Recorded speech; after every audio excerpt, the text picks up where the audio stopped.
stay hydrated.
Welcome. I hope everyone's having a good Thursday. Sinister, thank you again for being here.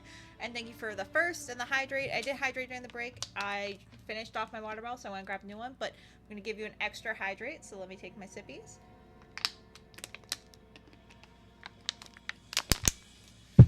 Alright, perfect.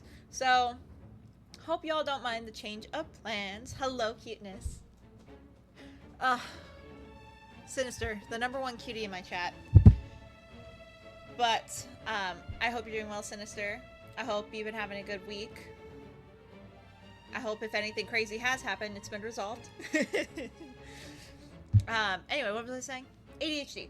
Right, that's not what I was saying, but that's why I forget. So change of plans tonight. I just like felt mentally tired, but like not so tired to cancel stream. It was more like, do I really want to do so many side quests? Because I would have been streamed tonight, nothing but side quests. And I was like, tonight's not a side quest night. I need something to keep me engaged. And I was like, you know what? I have been having Sigh of the Abyss in the favorites of my Steam library for the longest time, and I have not played it. So why wait till Sunday? So here we are. Sigh of the Abyss is a fantasy indie romance visual novel where you play as this raven-haired girly in the middle, and you can romance, I think, everyone but this person. Because I know in the demo I could romance them. So you can romance men or women, which is really great. And it's partly voice acted, which is really cool. And what I think is awesome about the dev team is the original voice actor, the guy who did the demo, apparently he was controversial. So I forget what he did. It was something pretty awful, though. So when they found out, they were like, we don't care that he's voiced almost all his lines so far, we're gonna replace him. So they went ahead and they were like, we stand by our morals. And I was like, that's pretty dope of them. So I really like this game studio. Really excited to play. And yeah, so let's have a chill night, a chill Thursday. It's Friday Eve. It's Friday Eve, so let's celebrate waiting for the weekend. Speaking of which, tell me your weekend plans. I have no weekend plans. So I need to live vicariously through you, chat. So if you have any fun weekend plans, feel free to share them. So content warning, this is a work of fiction. Names, characters, places, etc. are products of the author's imagination and are used fictitiously. Any resemblance to actual events or locales or persons, living or dead, is entirely coincidental. This game contains content not appropriate for all ages, and that might not be appropriate for viewing at work. I love how they mention at work. I would not play this at work. But anyway, there is going to be blood, ritual, self-harm / suicide, implied nudity, violence, mind control / loss of will, kidnapping, murder, euthanasia, gore, mutilation, and stalking. I am an 18+ channel, but here is a great reminder that if you are under the age of 18, I love you, but please leave. Appreciate you. Anyway, let us continue. Actually, before I move on, let me actually write down, like, some of the content warnings, just in case people join in. Content warnings. Blood. I'm not going to write out everything. I'm just going to write out as much as I can.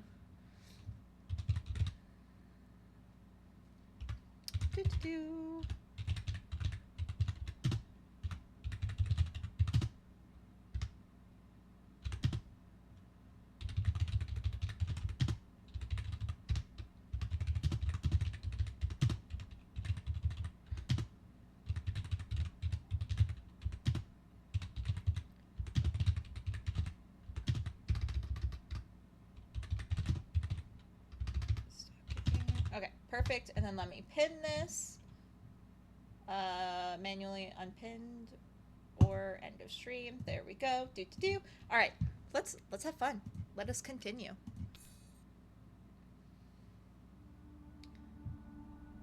Oh yeah, I forgot that this was the very first scene. So good thing they put the content warning.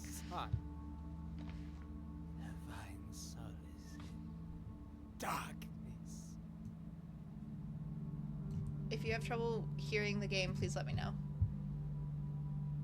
May blood be our witness.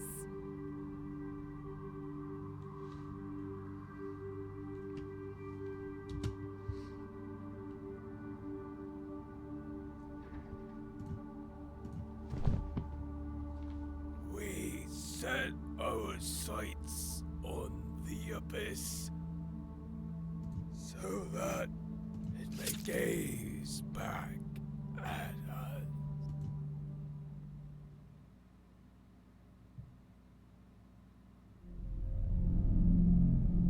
Spooky. This would have been a great Halloween game if I wasn't doing an event. Ha! I got the achievement. We're all born naked. Dope. Alright, the heaviness that numbed your thoughts lifts from you. Air fills your lungs. Your fingertips slide across the slimy, cold surface beneath you. 6 bodies lie around you. Some are slumped against your bloodied cradle. Others are curled on the floor like broken dolls. Corpses, all of them. When your eyes fall on the hollow face of the closest one, you hear a whisper. Ooh, that freaked me out. The voice is faint, and you cannot make out what it is trying to tell you. Well, who are you? More whispers meld into a... I'm so sorry, I'm gonna butcher this word. Cacophony that forms no words, one that feels so familiar. I want to ignore them, but like, actually, how am I gonna play this? Well, I want to be compassionate.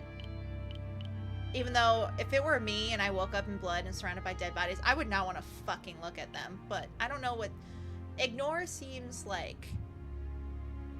cold. So we're gonna do this one. Look at corpses. The candles paint dancing shadows across the ashy faces of the dead who surround you. The blood that clumps your hair and stains your skin is theirs. That much you understand. Did they kill each other? Did they kill themselves? Unanswered questions amass as another faint voice caresses your ears. In this moment, you hear sounds coming from outside. Muffled voices, footsteps, the clink of something against the door. 2 figures spill from the entrance. They couldn't look more different, yet they bear the same expression. Ladies, aid me! What happened here?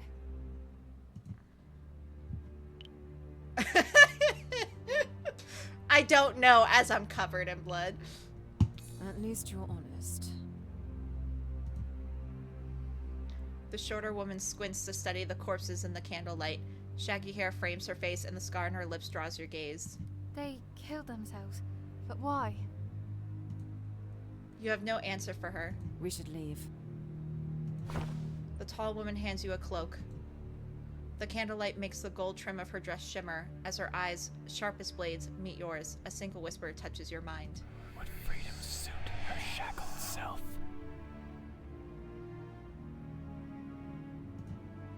This time you understand its words.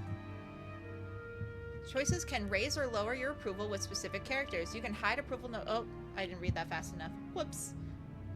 I got that gist, though. I played enough of these games.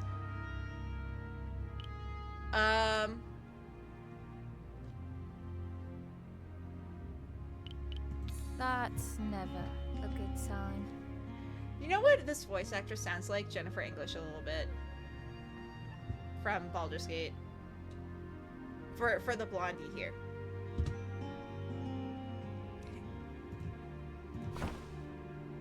The taller woman makes a face and wraps the cloak around you. Silas, here. Silas. I kept wanting to say Silas when I was playing the demo. Alright, Silas. I'm gonna write that down, actually. God forbid I mispronounce this person's name later.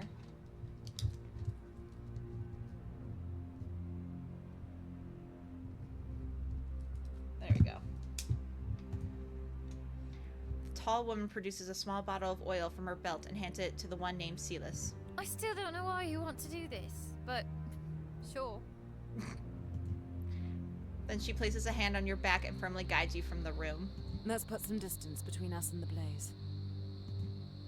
The night sky looms over you, threatening to swallow you whole. A full moon bathes the fields in silver light. The stars seem to dance before your very eyes, mad like the cicada's song. You have so many questions. Who were the people lying dead inside the shack? What did they do to you? Who are you? The acrid smell of burning flesh dries your mouth. Why couldn't you set the place on fire yourself? The use of unsanctioned magic outside of the city would alert the halls. And we can't have that, can we? By the way, where your manners, miss. Whatever do you mean? You didn't even introduce yourself to our friend. I'm Silas, by the way. The tall woman straightens her shoulders and gives you a practiced smile that didn't reach her eyes. Allow me to correct my mistake. I am Mariner, third of the council, and Decatrix, the Meritor of the Halls, and...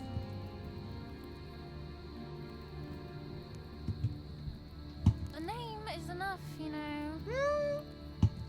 Neither of them are asking who I am. Marin purses her lips. What about you? I was told to rescue someone, but I wasn't given a name. Beatrice. I am sure of Sounds it. real nice. I didn't actually look at what I typed, so thank God I actually spelled my own name correctly. Marin eyes you up and down, not unkindly, but also without any traces of warmth. You're in dire need of a bath. Oh, yeah, no shit. Flames lick at the roof of the shack, burning the bodies inside like a sick furnace. And shoes. Silas gestures towards the dirt paths slithering through the fields. The walk is going to hurt. Unless... Silas crouches next to you and produces a dagger. Just cutting some strings from the cloak, don't worry. While we wait, would you mind answering a question for me? I will answer as best I can. Excellent. We're quite isolated here. How did you come to be in such a place? Oh, they're not gonna like my responses. Were you brought here, or did you come here willingly? And do you recognize anyone among the deceased? I don't remember anything. I forgot we're voice too. That's so exciting. Looks like I'm having some drop frames tonight. That sucks. So if you're having trouble viewing my stream, I'm so sorry. My internet's been wonky the past few days, and my friend Matt, who lives in the same apartment complex, also has been having internet issues. Cox just fucking hates us. Hates its own customers. But it's fine. We will persevere. That doesn't sound good. The awareness you were trying to repress blooms like a bastard flower in your mind. You did not exist the previous day. You came into being mere minutes ago. Your silence is enough of an answer. You have no memories, for one cannot remember what never was. It's quite scary that those people could clean someone's head like that. I don't think you lost any memories. Moraine steps closer, and her piercing gaze makes your stomach twist. Does she know? You should look at yourself in a mirror. You look like an old malevolent bat. I like Silas. Excuse me. Give her space. Let her breathe. And you, raise your leg. You do as Silas requested, and she wraps your foot with the fabric she cut from the cloak. Now the other, please. Yes, ma'am. I'll do anything you say. Like a faded stain on your psyche, a word comes back to you. Envoy. A shaky breath leaves your lips. What does that mean? Marin takes a step forward to look into your eyes. She looks about to say something, then she shakes her head. Can you walk now? You take a couple of steps. The bandages help with the roughness of the dirt road. Yes. The safe house isn't far, I promise. You have a safe house. 'Tis but a little place you can use until I find more suitable living arrangements. Miss, I don't trust you alone with her. And I don't trust you. See, we have something in common. How are you two working together? I have so many questions. Hi, Lana. I've been good. I hope you've been well. Tell me what you've been up to. Anything fun going on? I hope you've been having a good week. Yeah, we're doing another romance visual novel. This one is a bit darker on the dark side. It's a dark fantasy. You can romance both men and women in this game. So two of the actually female love interests are right here. So this is Marin, and then this is Silas. Well, sorry. I should say, I know I have my mouse here. Silas is on the right, is the blonde. Marin is the dark-haired beauty on the left. We just started, so we're at the very beginning of the game. I'm not gonna be a bratty to my rescuers if that's what they are. We know nothing, so we're just not gonna say anything. Where's the safe house? Yeah, no, I hope you have no idea how many queer visual novels about your fault. I'm so sorry. Which ones have you been playing? Which ones have you bought? Tell me all about your journey. I'm so curious, and if it's a game I haven't played, I probably will check it out myself. I'm always looking for more suggestions. I've been off stream playing Cupid Parasite, which is not a queer one, but it is super cute because you get to be the god Cupid, which is really cute. I'm almost done with it. I'm on the very last route. And then Sigh of the Abyss is an indie game too. Like, this art's beautiful. Oh, sorry, we're closed. This one that got me hooked. I haven't heard about that one. Let me write that down because I will check it out. I just like Otome games, visual novels. I like visual novels in general, whether there's romance or not, just because it gives my brain a break from being tactical. I mean, like, you do have to, like, pay attention to your choices, of course, but it's, I don't know, it's like nice and chill, unless it's dark like this one. Like, this is us in the middle. We're covered in blood right now, so. Get in the car, loser, a lesbian RPG. I've heard of that one. That's on my wish list. I haven't played it though. That's so cool. I got Haven to play with my partner. Oh, Haven's on my wish list as well. I just haven't gotten it because, like, I heard it's best played with someone, but I have been seeing someone, so if we get more serious, maybe we can play together. I'll finally buy it. Oh, have you finally played Monster Prom, Lana? Do you like it? Who's your favorite character to romance in Monster Prom?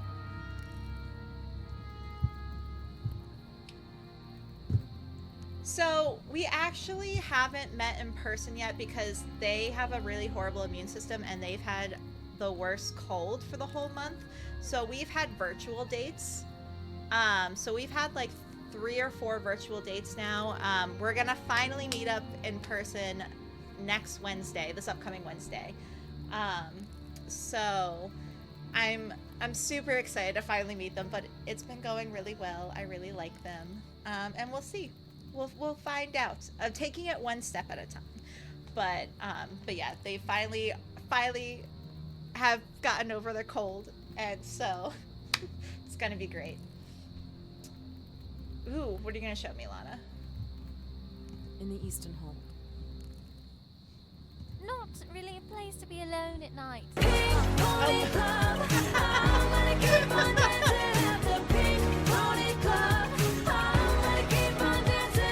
Trying to do my best to dance in my model. Anyway, thank you for the 2nd sub. I'm so glad to have such a cutie as a subscriber. Thank you so much. I appreciate you. My gosh, has it been that long? Lana, how do we know each other for 2 months? I know that's not technically a long amount of time, but like, I feel like you just popped into my stream yesterday. Man, thank you for being here. I super appreciate you. You are well loved. It went by like a flash. It did. It went by so fast, and hopefully to many more months. I'm super excited to be here. And like, I have talked about it before, but I don't know if you were here. My 1-year stream anniversary's coming up, January 16th. I have some big plans. So I'm excited to drop teasers and plan things, and I'm gonna post some things in the Discord because I want to get your guys' opinion too. Because I have some game ideas where the viewers get to play with me. It's not you just watching me play something. We're gonna be collaborating on a game. So I'm thinking things like Jackbox or like Marbles on Stream or like something else. So like I have some game ideas. And some fun new art and stuff coming along. I've been commissioning some things, so it's gonna be great. And no worries about the DM, Lana. I figured you were busy. I've been crazy busy as well, which is why I didn't want to do Veilguard tonight. I was like, I need to chill and play a dating sim. How about this? Though I did choose a I'll really bring you dark there one, so safely I don't know if and it's let me much stay as chilling, well, so but I we'll can find keep an out. eye on you. But yeah, take all the time you need. As long as you're happy, healthy, and safe, you do you.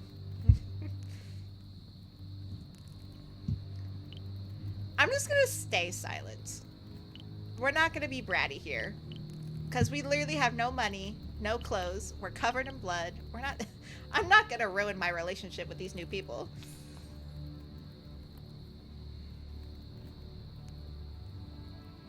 Fair enough. Yeah, it's one of those days. I feel like I actually almost took a nap on the couch earlier.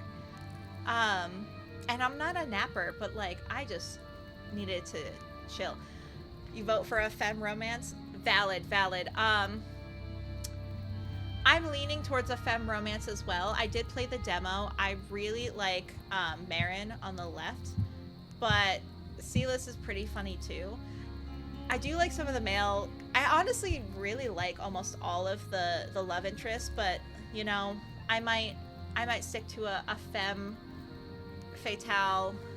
We'll see how the demo, not demo. We're not doing the demo. We'll see how the game goes because I haven't decided who I'm romancing, so we'll find out. It also depends on my choices because I'm not doing this with a guide. I am going guideless, so I hope if I do like someone, I can get their romance, but we're gonna see. We're gonna see. I'm not that great. This is like, I don't know if it's a reflection on my real life dating life, but like in games, I'm not always the best at getting the happy ending. So we'll find out. It's gonna be fun. Yeah, I am typing all day, translating freelance as hell on our. Oh, I bet your hands must be cramping. So yeah, take a break, chill, get some water, relax. No more type. I can't say no more typing because that's the only way you can talk to me right now. But like, maybe take a break, just chill and vibe, and let's fall in love. Probably not tonight because this game is a long game. It took me, I think, 3 hours to get through the demo.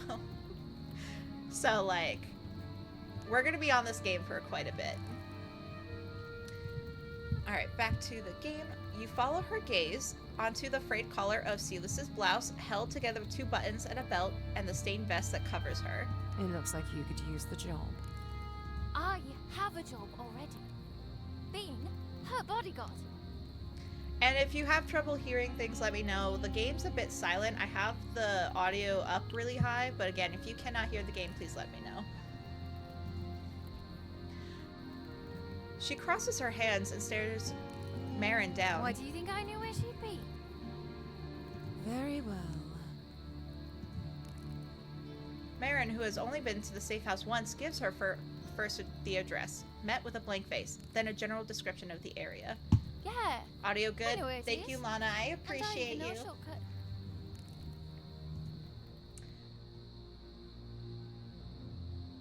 LOL, I'm starting to sound like Yoda. I mean, it's a vibe. You could totally just do small words. Less typing that way.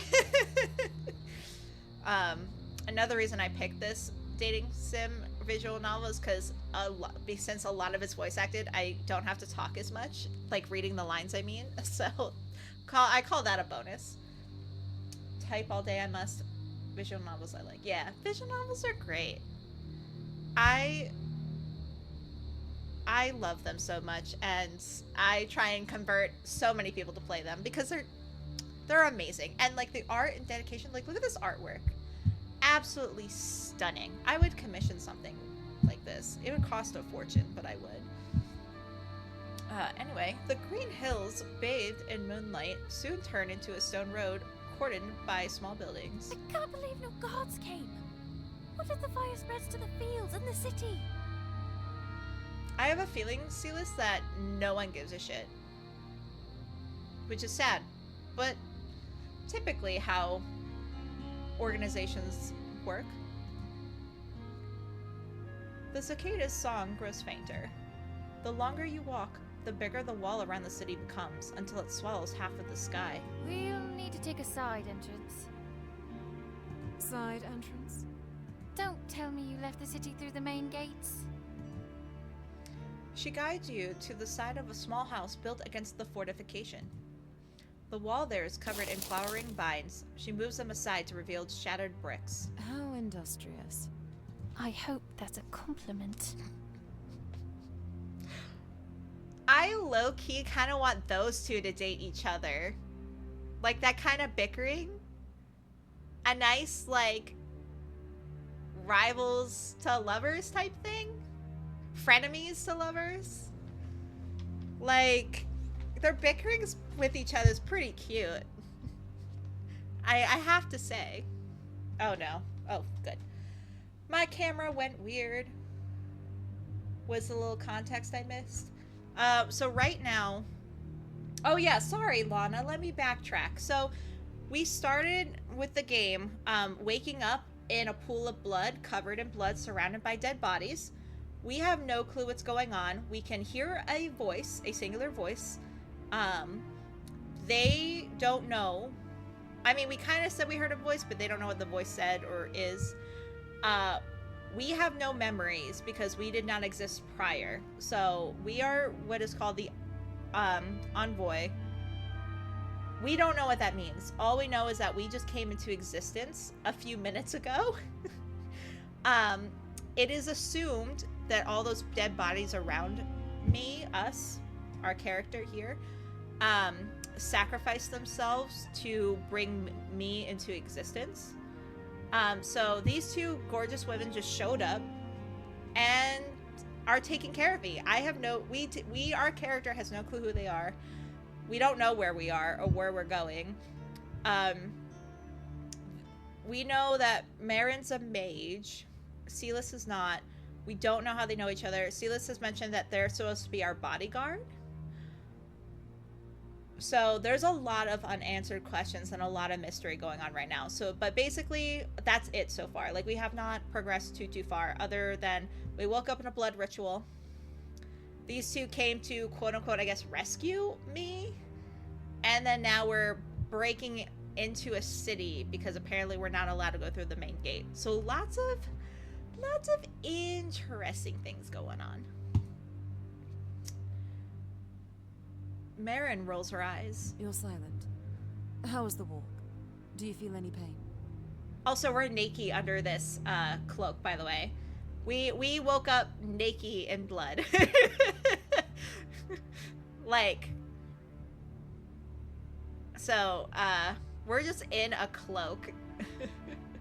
You're welcome, Lana, and feel free to ask questions if you have any. I'll answer to the best of my ability. I do not. Oh, and of course I named our character Leatrice, so.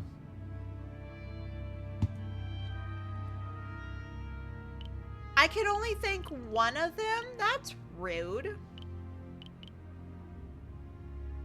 Well, okay, hold up. Break this up.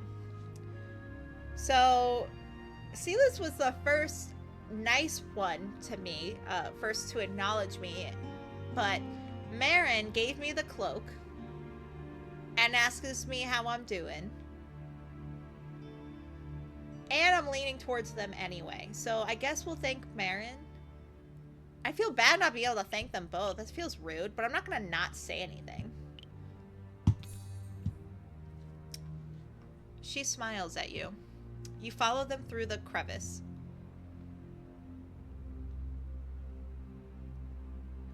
The inside of the wall is a dark mass of bricks, marred with lichen and time. After a minute of walking, Silas removes a wooden board and lets you emerge first. Welcome to the old stomping grounds. Progress is saved automatically to quick save slots at certain points of the game. Cool. Let's stay quiet. The city guard might be slacking, but we still don't want to alert them. This is Caroline. You have unlocked a codex entry. Click on the entry to read more about it. You can find the codex in the More menu. Actually, let's explore that. So, load more. I normally don't read codex in games, but I'm curious. Alright.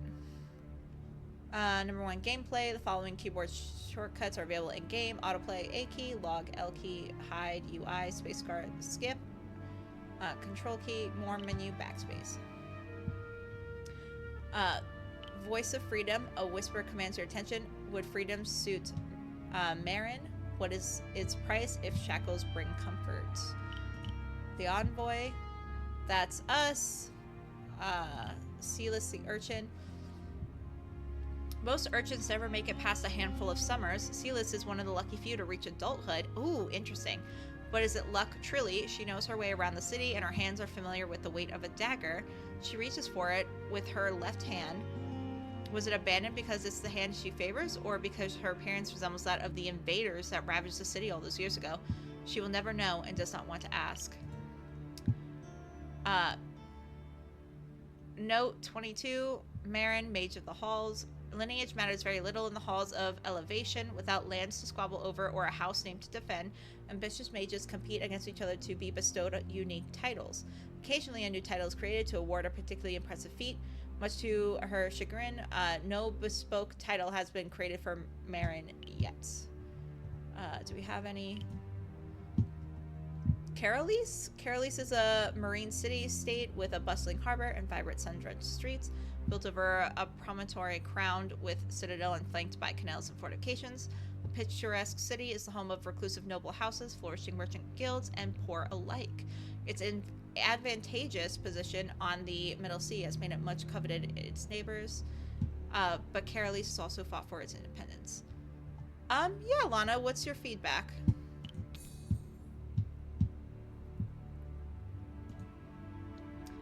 Carolis is a maze of winding alleys of buildings so haphazardly tall that they look about to topple over, grounded only by the vines wrapped around them.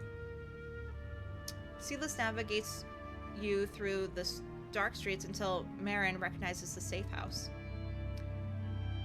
It's this one, says Marin. She guides you to what looks like an abandoned building with a small door. Mind the step. Marin sends a flickering light into the room and all the candles begin to burn. What happened to your no magic rule? Says Silas. I'm within the walls now, replies Marin. The windows are covered by thin curtains and an old fraying carpet darkens the middle of the low room. Marks on the floor tell you that there used to be more furniture, but the only pieces remaining are a table and 2 benches. Oh, it's not bad at all, says Silas. We'll be nice. We'll say it's nice. You don't mean it, says Marin, but it's sweet of you to say. Marin closes the door behind her. I should return to the halls post-haste, but you do need a bath. Follow me. Won't you tell me about... Marin interrupts. Leave your questions for tomorrow.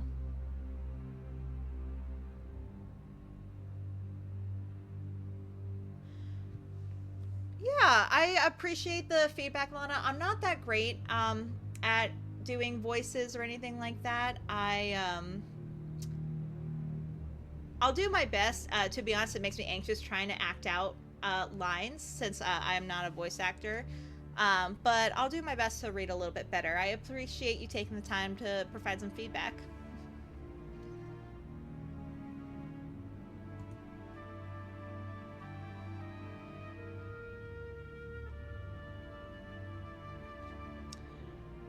The side room is clean, yet smells of mold. The wooden tub that lies in the middle looks new and out of place. Fragments of a mirror have been swept into a corner, but some still cling to a hanging frame. Allow me, says Marin.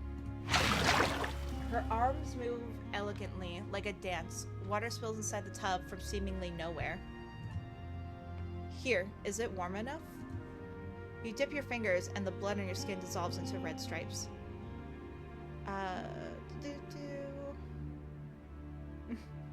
Yeah, I appreciate that, Lana. Yeah, and I appreciate your patience with me. Maybe one day I'll get more comfortable doing voices.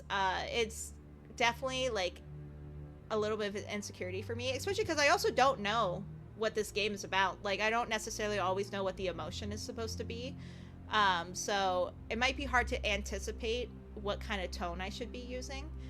but I'll do my best. I mean, that's what I'm here for, to learn, to grow, and to just have fun, you know? Enjoy the game. Yes, Beatrice replies. Oh, also, sorry. I think I'm just gonna read out, instead of like I reply, I'm just gonna say my character's name, just to help keep straight who's saying what, for when there's no voice acting lines. If there's voice acting, I'm not gonna read the line. She stands at the dorm frame, looking at you. No, through you. Marin? With a sigh, she snaps out of her reverie. Call me after your first rinse. One is not going to be enough, says Marin. Only then does she leave. Once you sink into the tub, the water turns scarlet. If you lie completely still, you can see your own reflection. Our hope takes your shape. You are not alone. We birthed a speck of divinity, says the voice. So this is the voice, this dark cloud line, is the voice that we hear and no one else hears. The whispers are back, soft yet clear in your mind. May you save them from themselves. Will you spread its message? Your own eyes stare back at you, reflected in the dirty water. The top of your head is still dry. You submerge yourself, holding your breath, then scrub away the clumped blood with your fingers. Yay, we're clean, mostly. After a minute, Marin knocks before entering the room. With a curt movement of her arm, the dirty water drains from the tub and vanishes. Another fluid motion makes new water appear. Here is a cloth to dry yourself, says Marin. Don't forget to extinguish the candles when you go to bed. A mattress is waiting for you upstairs. I'm gonna ask where Silas is. She's already upstairs, replies Marin. Once you are finally clean, you dry your body with the rough cloth she left for you. Your own limbs are foreign, yet familiar at the same time. You look for scars, but can't find any. Just as Marin instructed, you snuff out the candles left for you and walk upstairs. Silas is curled on the floor in a corner. Oh no! That sucks. Good night, says Silas. The only mattress is rough, almost spiky in certain places, but you find a comfortable position. Hide under the thin sheets and close your eyes.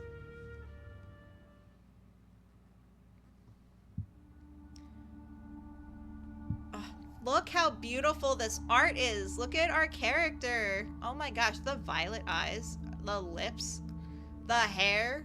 Ugh, sorry. Got distracted. You awaken during your last breath, nursed by their blood. Human in appearance, abyssal prowess, not yet, neither and both, a liminal equilibrium that you shall shatter, its envoy. Who are you? Asked Leatrice. You were given a glimpse of the abyss. The abyss? Yes, its envoy. It shall touch you. It shall bestow upon you the gifts of the flesh, of the mind, of charisma. Oh, okay. Allocate the gifts of the abyss as you see fit. Skill points remaining 7. Ooh, okay. See, this was not something I chose in the demo. Enthrall mind, shadow magic. Well, I want some physical prowess. We'll put at least 1 point in all. Yeah, right? Ooh, okay. I don't feel comfortable about enthralling a mind. I put 1 point in there, but I think I want to focus on both physical and shadow magic. Because I don't know how I feel about controlling minds. That, I know that's like it was one of the content warnings, but I'm just like, maybe not.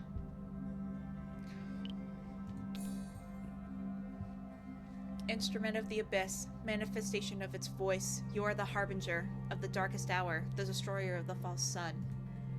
May your will be done. Ooh. How did you get in? Asked Silas. I have my ways, replies Marin. And why are you bejeweled from head to toe? Do you want to get mugged that badly? Replies Silas. Silas and Marin, those 2 women from yesterday, are arguing by the staircase. Talk about a rude awakening. Beatrice, I apologize for the ruckus, says Marin. Good morning, says Silas. Marin climbs the stairs to place a bundle of clothes on the stool next to you.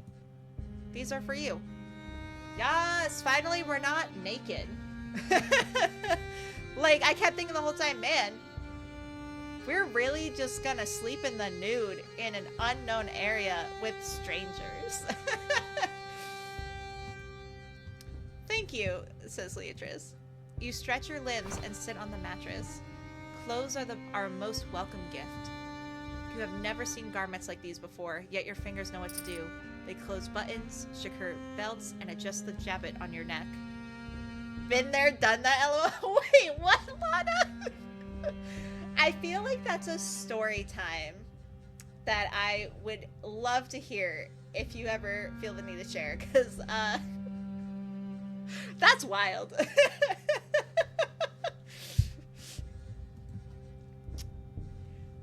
The pin that secures it is particularly beautiful. The dream that so vividly haunted your sleep comes back to you. In it, something called the Abyss spoke to you.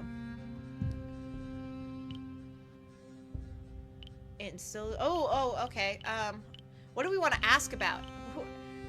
Is anyone curious about anything? I don't know. Not that it would get many answers, but obviously this matters. We could ask about, I guess, our abilities, what it means to be an envoy, or being a destroyer. Anyone have a preference for what they want to choose? And while I give you a second, I'm gonna take some sippies.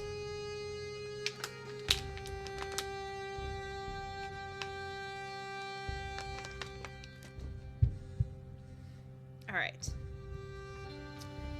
Well, there's no opinions. Destroyer? Okay, I was thinking destroyer too, because I'm like, envoy could mean anything. Gifts, we'll figure that out later. Destroyer. Suspicious. The harbinger of the darkest hour, the destroyer of the false sun. Words that hold no meaning to you.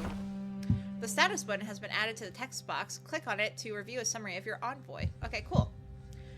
Once you finish dressing yourself, you head downstairs. How much is all of that worth? Asks Silas. That is none of your concern, replies Marin.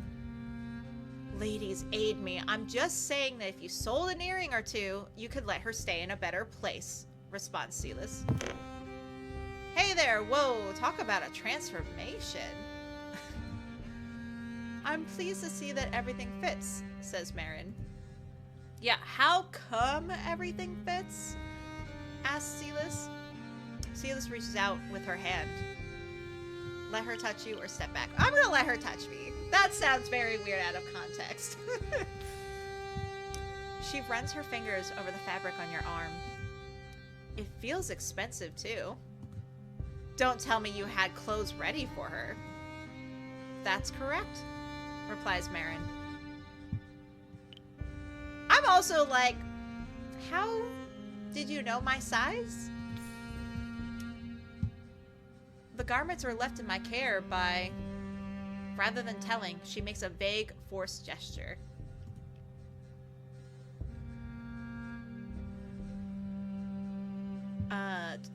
LOL, the resemblance to Elizabeth from BioShock Infinite is uncanny. Oh, for which character? It's not a game I played, but I've heard of it. Hold on, let me Google BioShock Infinite characters. Elizabeth.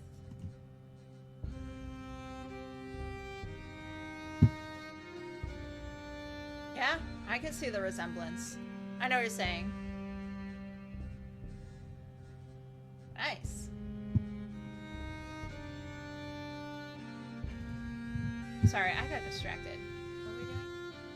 We're playing a game. That's what we're doing. Did I read this already? No, I didn't. This is a new line. They were left in my care, just like the safe house. I would have brought them with me yesterday had I known you were without, says Marin. It's a good thing you did it. All that blood would have ruined them, says Silas. Yeah, it has the art style of the very fun card game Coup, too. Though less style. I love Coup! I've played that game in college all the time, and then now I don't really have people to play like card games with, but like I was so good at that game because people assumed I had a bad poker face, so I used that to my advantage, and people underestimated me all the time. I know exactly what card you're thinking of too. Oh my god, it's been so long since I played.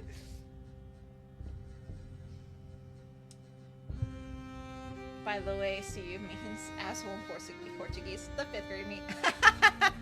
I love that. I love that. Thank you for sharing.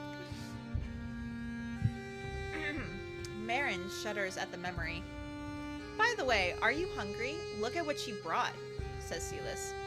Dozens of puffy pastries are neatly stacked inside a small basket. Marin takes one, then gestures for you to serve yourself.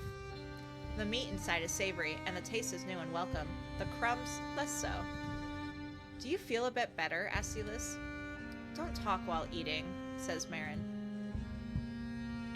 I still don't trust you. I feel better. I mean...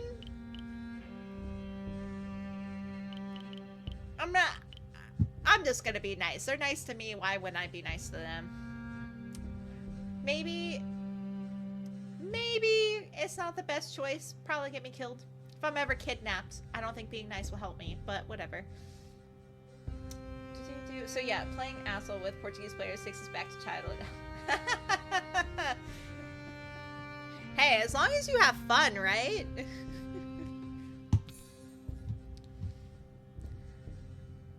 You look more alive than yesterday, says Silas. I want to say Silas so badly because of Love and Deep Space, but it's Silas. They have established that it's pronounced Silas earlier in the game.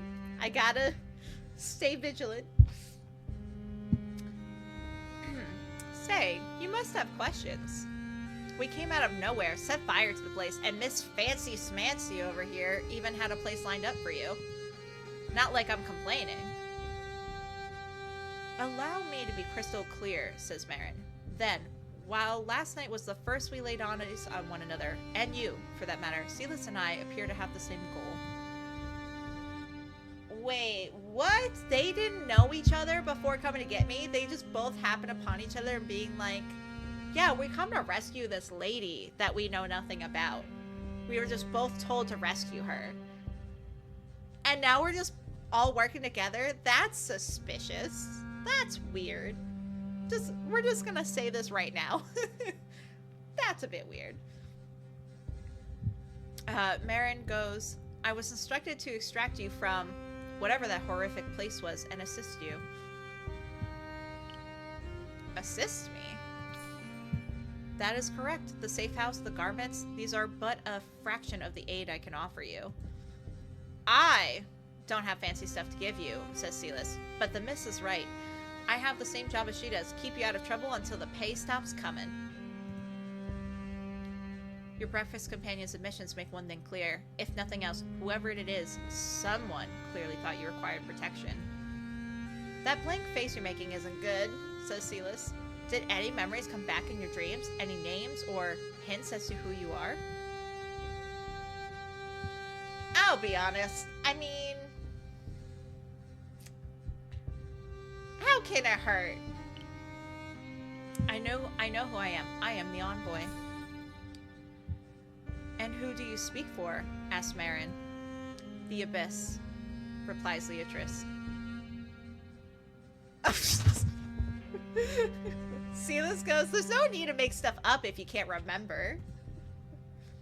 Silas seems convinced you are lying to save face, but Marin's pensiveness tells you that she might believe you. So, I know we're supposed to help her, but help her do what? I don't imagine you'd know, miss. Marin lips purrs together. There's a no. That's a no from her.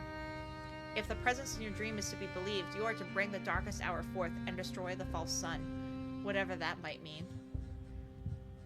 The only thing I can think of would be regaining her memories? Marin makes a face. I think we should take a stroll and let her see the city. And since I'm supposed to be guarding her and everything, maybe we could stop somewhere and get a mattress for me as well. Marin responds, fate beckons her, and all you're concerned about is a mattress? Marin definitely knows more than what she is telling you. Yes, because when sleep beckons me, I'd like to have something between my arm and the floor. You're pragmatic to the point of dullness, says Marin. I'm not hearing any better suggestions, responds Silas. To understand what the darkest hour and the false sun are, a visit to the city seems indeed in order. It could be a chance to further rouse the whispers. Marin and Silas dismiss them at first, but they could be the key to understanding what the Abyss wants from you. You lay your eyes on Marin, and a voice soon wraps around your ear. What is the price of freedom if shackles bring comfort? It's cryptic, yet it points to something. I would like to see the city, says Leatrice. Silas gives Marin a smug look. Very well, let us go then. One thing first, says Silas. Silas produces a sheathed dagger from a hidden pocket in her vest. Take this, Leatrice. I don't want a weapon. Where do I put it? Thank you. We're just gonna say thank you. Because we are grateful and respectful. You can probably secure it to your belt, says Silas. Some hoops trim the belt's back and you secure it well. Nice. A bit out there, not as much as Miss Earrings, however. Marin gestures towards the front door. There's a black cloak hanging from it. You'll cook alive in it, but it will conceal the dagger. The fabric caresses your fingertips, light yet sturdy. I mean, we don't know where the fuck we're going. After you. Silas opens the door and walks out. You follow her. A sharp smell makes your nose wrinkle. Ugh, goes Marin. Marin fans her face. I forgot that this part of the city doesn't have sewers. I hope the rest of the district is more pleasant. Not really, but the houses become fancier the closer you are to the canal. Once you reach the main street, the stench of urine is replaced by the fragrant scent of fresh bed and the sweetness of butter. People come and go, carrying tools or barrels. Loud hammering from a workshop punctuates the air. The buildings on the other side of the canal are in a much better state, just like Silas said. Does it bring back any memories? The view? Asked Silas. Your eyes cling to any detail that catches your attention. The bell of tower of a shrine, two built bridges forming a sinuous reflection on the water, the guards with their shiny halberds. That's a no, says Marin. Doesn't surprise me. Leatrice is not dressed like someone who'd hang out on the side of the canal. Where would I be hanging out instead? She points with her thumb to the houses across the canal. Where the rich people are, says Silas. The austere tolling of the bell piques your interest. That comes from the shrine over there. An old statue stands in front of the shrine, armed at the ready. Many of the details carved into the marble have been lost to time. Okay, I may be stretching a bit, but doesn't this kind of look like us? Long hair, there looks to be a brooch there. You know, kind of cloak, a dagger. We're not in a dress, though. Just saying. Who might this statue depict? Asked Marin. I think it's one of the generals that fought in the war 200 years ago, or so, responds Silas. You look around for a plaque, but don't find any. The building behind the statue has a squat bell tower decorated with a rising half sunburst. A single whisper gifts you a cryptic remark. The rays of the false sun are sharp, like daggers. That's not helpful. What is that supposed to mean? Maybe being nice means I can get a response. Deep they burrow, under stone and tears, where lives are exchanged with a venom-filled kiss. A venom-filled kiss? Hot. With the love interest I've, gone after, please.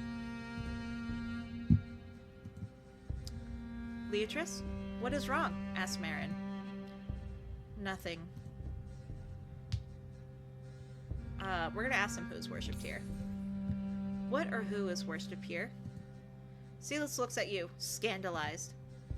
How could you forget about her? She lost her memories, remember? Asked Marin. But it's the goddess we're talking about, not some smuck. Just want to say real quick, I love that it's a goddess here and not a god. Because God is a woman. Marin rolls her eyes. This shrine is dedicated to the Lady of Dawn, the first aspect of the triune goddess. Look at the symbol that decorates the windows. The sunburst is rising. When you see it setting, it means that the temple worships dusk. The two halves joined in the full sunburst form the symbol of the prime sun. That was pretty thorough. Now you remember, right, Leatrice? Asked Silas. You don't. Silas is speechless. Do not shame her, says Marin.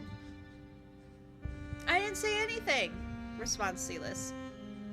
The shrine is oddly quiet, says Marin. Yeah, no point in staying here, responds Silas.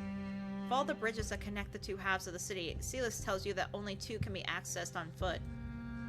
Those are called the Twins. They say that if you keep taking one over the other, bad things will happen. Who says that? Asks Marin. Everybody does. Marin shakes her head in disbelief at Silas's words. I'll be taking the southern one. Gotta keep the scores equal. I will be taking the closest one, says Marin. They both look at you. Oh, shit. Okay. I don't know if this will affect romance, but like, I mean, probably. Who should I go with? I'm kind of vibing with Silas for whatever reason. But Marin's cool too. Oh my god, I can't decide. Not that this would matter too much. I mean, we still have so much game time.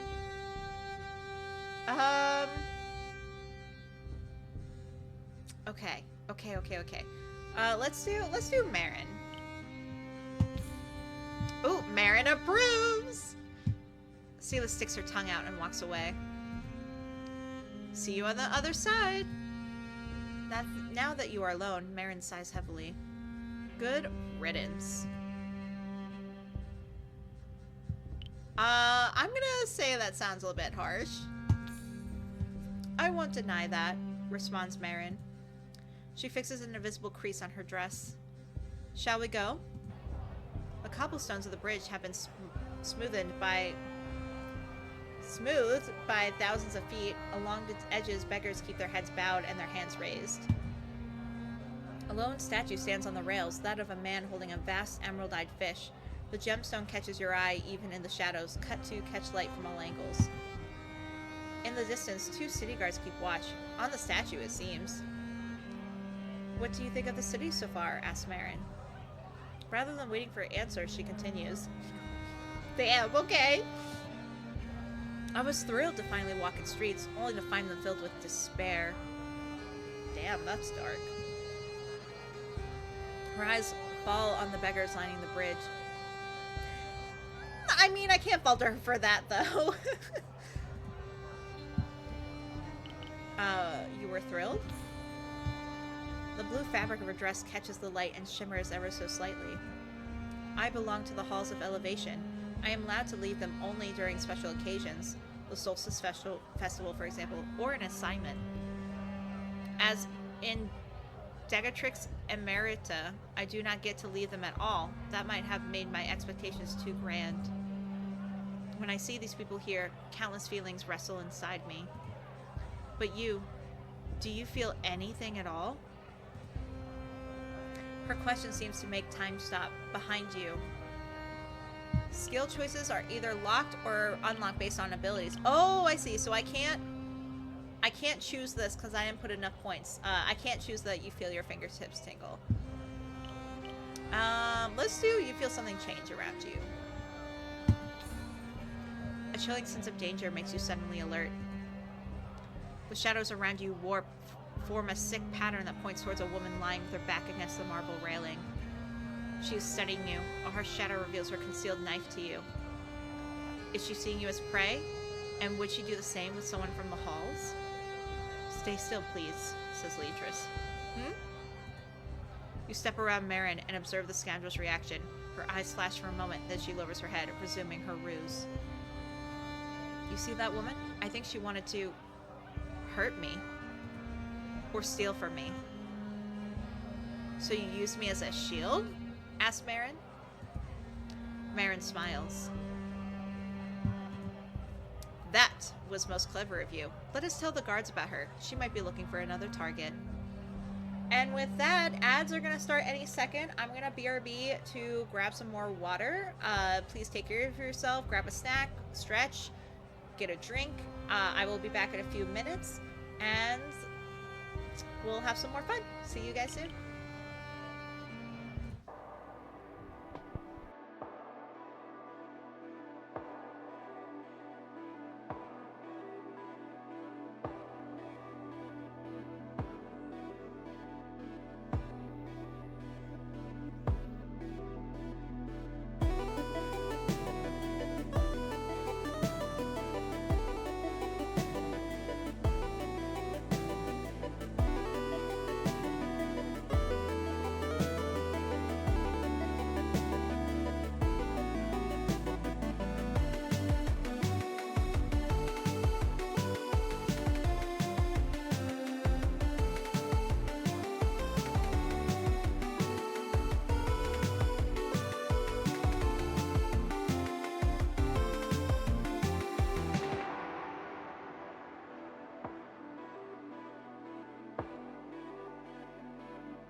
Welcome back. I miss you. I hope you took care of yourself and are just doing fine. Are vibing. I just had a brain fart. I don't know why. I'm a little brain dead tonight, but that's okay. Let us continue. Marin exchanges some words with two guards lazing by the canal, and you see them march towards the bridge. Once you cross the bridge, clotheslines heavy with colorful garments link the windows of the tall buildings of the Western Hold. We need to wait for Silas, says Leatrice. Yes, that impossible woman, responds Marin. Okay, see, this is why I think they should date. Because I love that kind of trope, where one's just like, ugh, and the other's like, hey, and I'm just like, yes. But since they're my romance options, it's hard to choose between them, because I actually kind of really like them both. You dislike her, says Leatrice. I believe the feeling is mutual, responds Marin. May I offer you a word of advice now that she can't overhear? asks Marin. Do not proclaim so freely you are the envoy. But the words die on your lips as Silas scampers to your side. Hey, you're alive! The witch didn't eat you up! Marin gives you a meaningful smile and ignores the barb directed to her. Shall we go? You'll like the heart, Leatrice. You'll find anything you want in it, and plenty of things you certainly did not wish for in the other districts, says Silas. The fort perched atop Careless's highest hill looks even grander now that you're closer. Faint whispers caress your ears as your eyes drink in the view of the fort, yet they speak no word. That's the Citadel, Careless's seat of power, says Marin. Ladies forgive you. Don't tell me you have memories of that place, says Silas. I do not, responds Leatrice. Silas sighs in relief. So about my mattress. A seamstress would probably have enough scraps to make the cover, and I think it's haymaking season, so the stuffing should be easy to find. Before we indulge Silas's banality, there is somewhere I would like to show you, Leatrice, says Marin. It may well revive some of those lost memories. She looks at you, a small smile of insincerity tugging at her lips, and begins walking.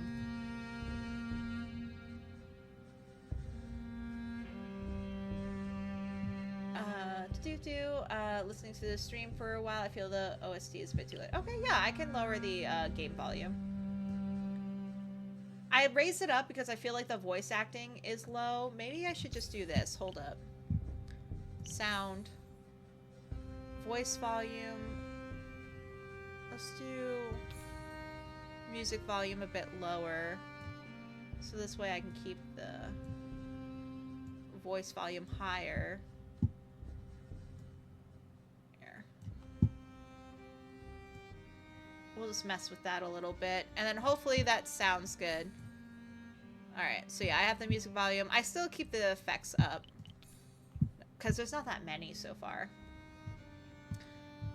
And yeah, let me know if that's not any better, or if it's better. I appreciate you, Lana. Don't tell me you're going to there of all places, says Silas.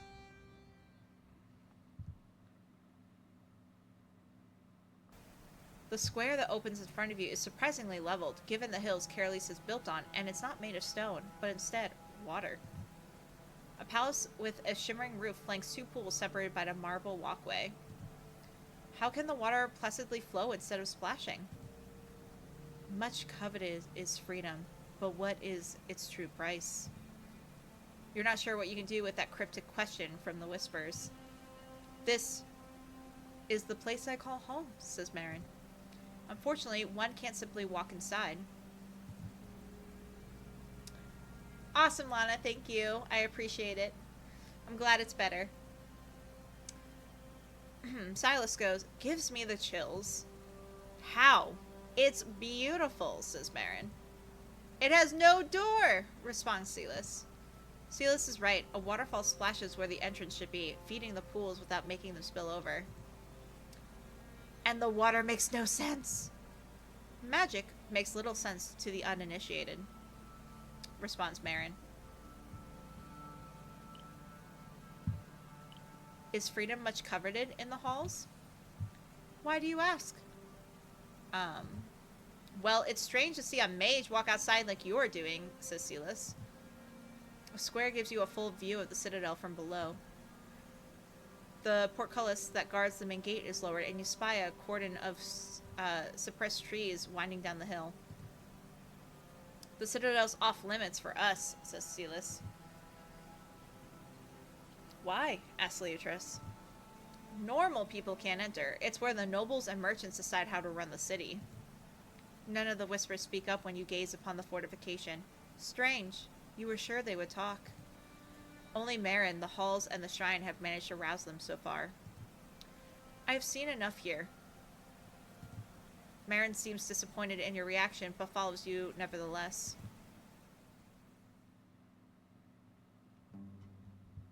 The crumbling remnants of a wall mark the old perimeter of the city.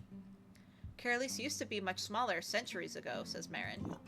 A woman takes a brick from the wall and places it into her wheelbarrow. The guard stationed nearby ignores her. Hey, how come the safe house looks so nice? Asks Silas. Does it? Responds Marin. I was expecting it to have a leaky roof, or mice, or no stairs. The interior has been maintained well, carpet aside. It only needed a bit of cleaning, responds Marin. Had you been there before?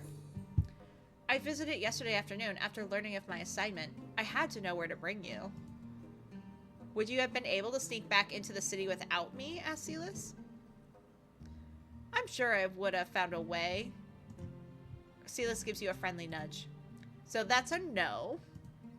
The only shop nearby appears closed. Its windows are caked with so much dust that you can't see through them. Inside, someone is carving a line through the dust with their finger. It forms the petals of a flower, and soon another stem follows. I didn't know it was closed, says Silas. The Hand of Piety. What a name. Is there a story behind the name? Well, it's a pawn shop. Lots of desperate people come to get out of trouble, says Silas. That doesn't make the name any better, responds Marin. I bet you two would like browsing the wares. Lots of pretty things inside and some real weird ones, too. Maybe they even have a mattress. A person inside the shop keeps scraping on the dusty window, adding details to the petal of a flower. We should come back once it's open, said Leatrice. I hope that's soon, then. You've been walking downhill for a while, and after a short set of stairs, you find yourself at the edge of a spacious square. The statue in the middle is frozen in a military salute, sword in hand. I'm sure you have some memories of this. It's the meeting spot, says Silas. Should you tell them that you have no memories to speak of in the first place? Say, meet me at the rest to anybody and they'll know what you mean. Who does the monument honor? Asked Marin. We're in Atri's Rest, so take a guess. You all approach the statue, darkened with age. The woman captured in the marble stands tall, almost defiant, and looks beyond her blade with an expression you can't quite pinpoint. The inscription on the base of the statue is a poem that recalls the deeds of Admiral Atri, the hero that repelled the Thean invasion some centuries past. You see the smoothness of her foot? Asked Silas. If you climb the statue and rub it, it brings good luck. Marin looks at you with a grimace.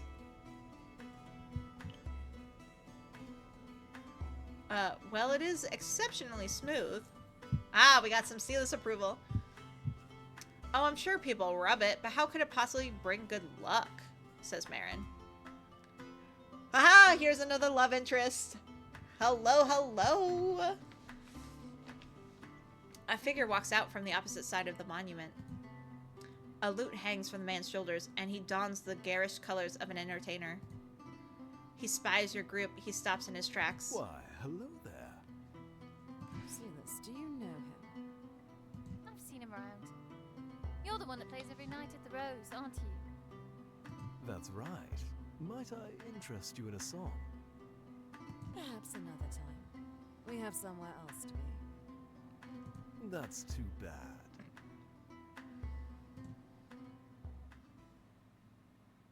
Something shifts in his features. The shadows on his face deepen, and his eyes turn an unnatural color. It'd be grand if you could step away for a moment then, while I speak with your friend over here. Okay, that gives me shivers. That's suspicious. Look, his eyes actually did change. They're purple. I wonder if he's possessed. Suspicious. He's talking about you. You hold his gaze, unsure of his intentions. His words hold power, that much you know. Silas? Marinette?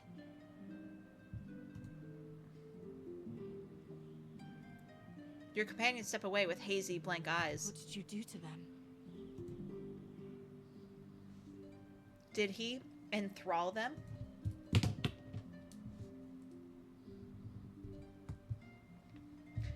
A thought that does not belong to you blooms in your mind.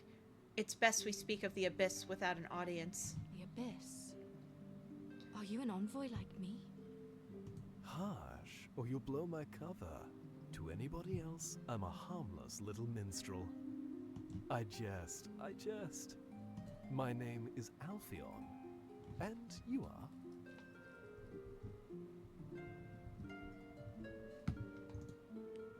Call me. Beatrice. You are not the only envoy. Thought makes us restless. Why do you not know what anything means? My, you're full of questions, aren't you?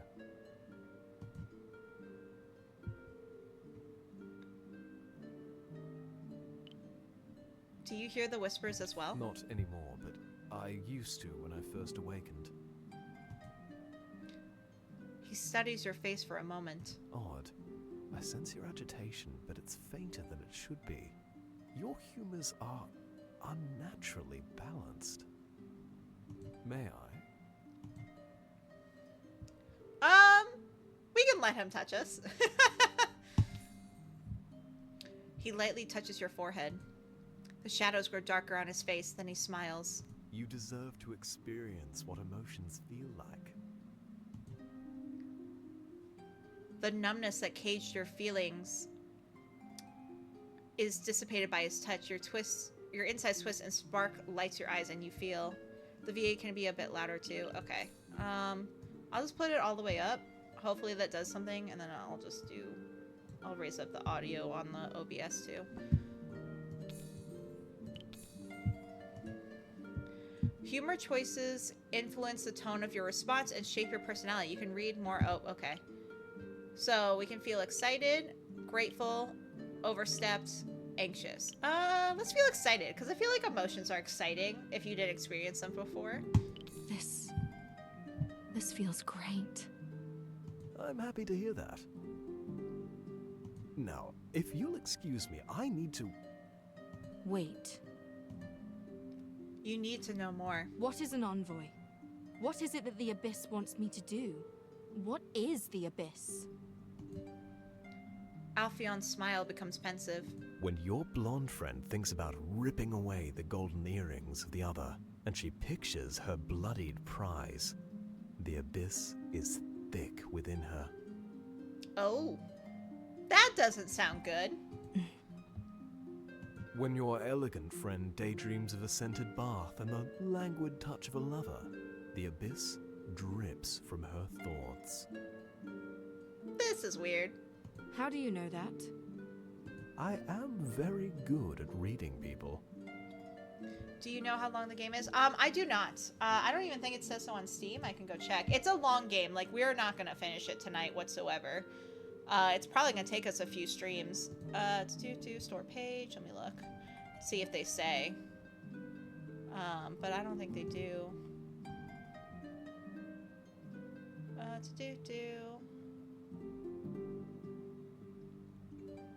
Yeah, the store page doesn't tell me how long the game is. I do know it's longer, though, because, again, the demo was only, like, a sliver of the game, and it took, like, hours.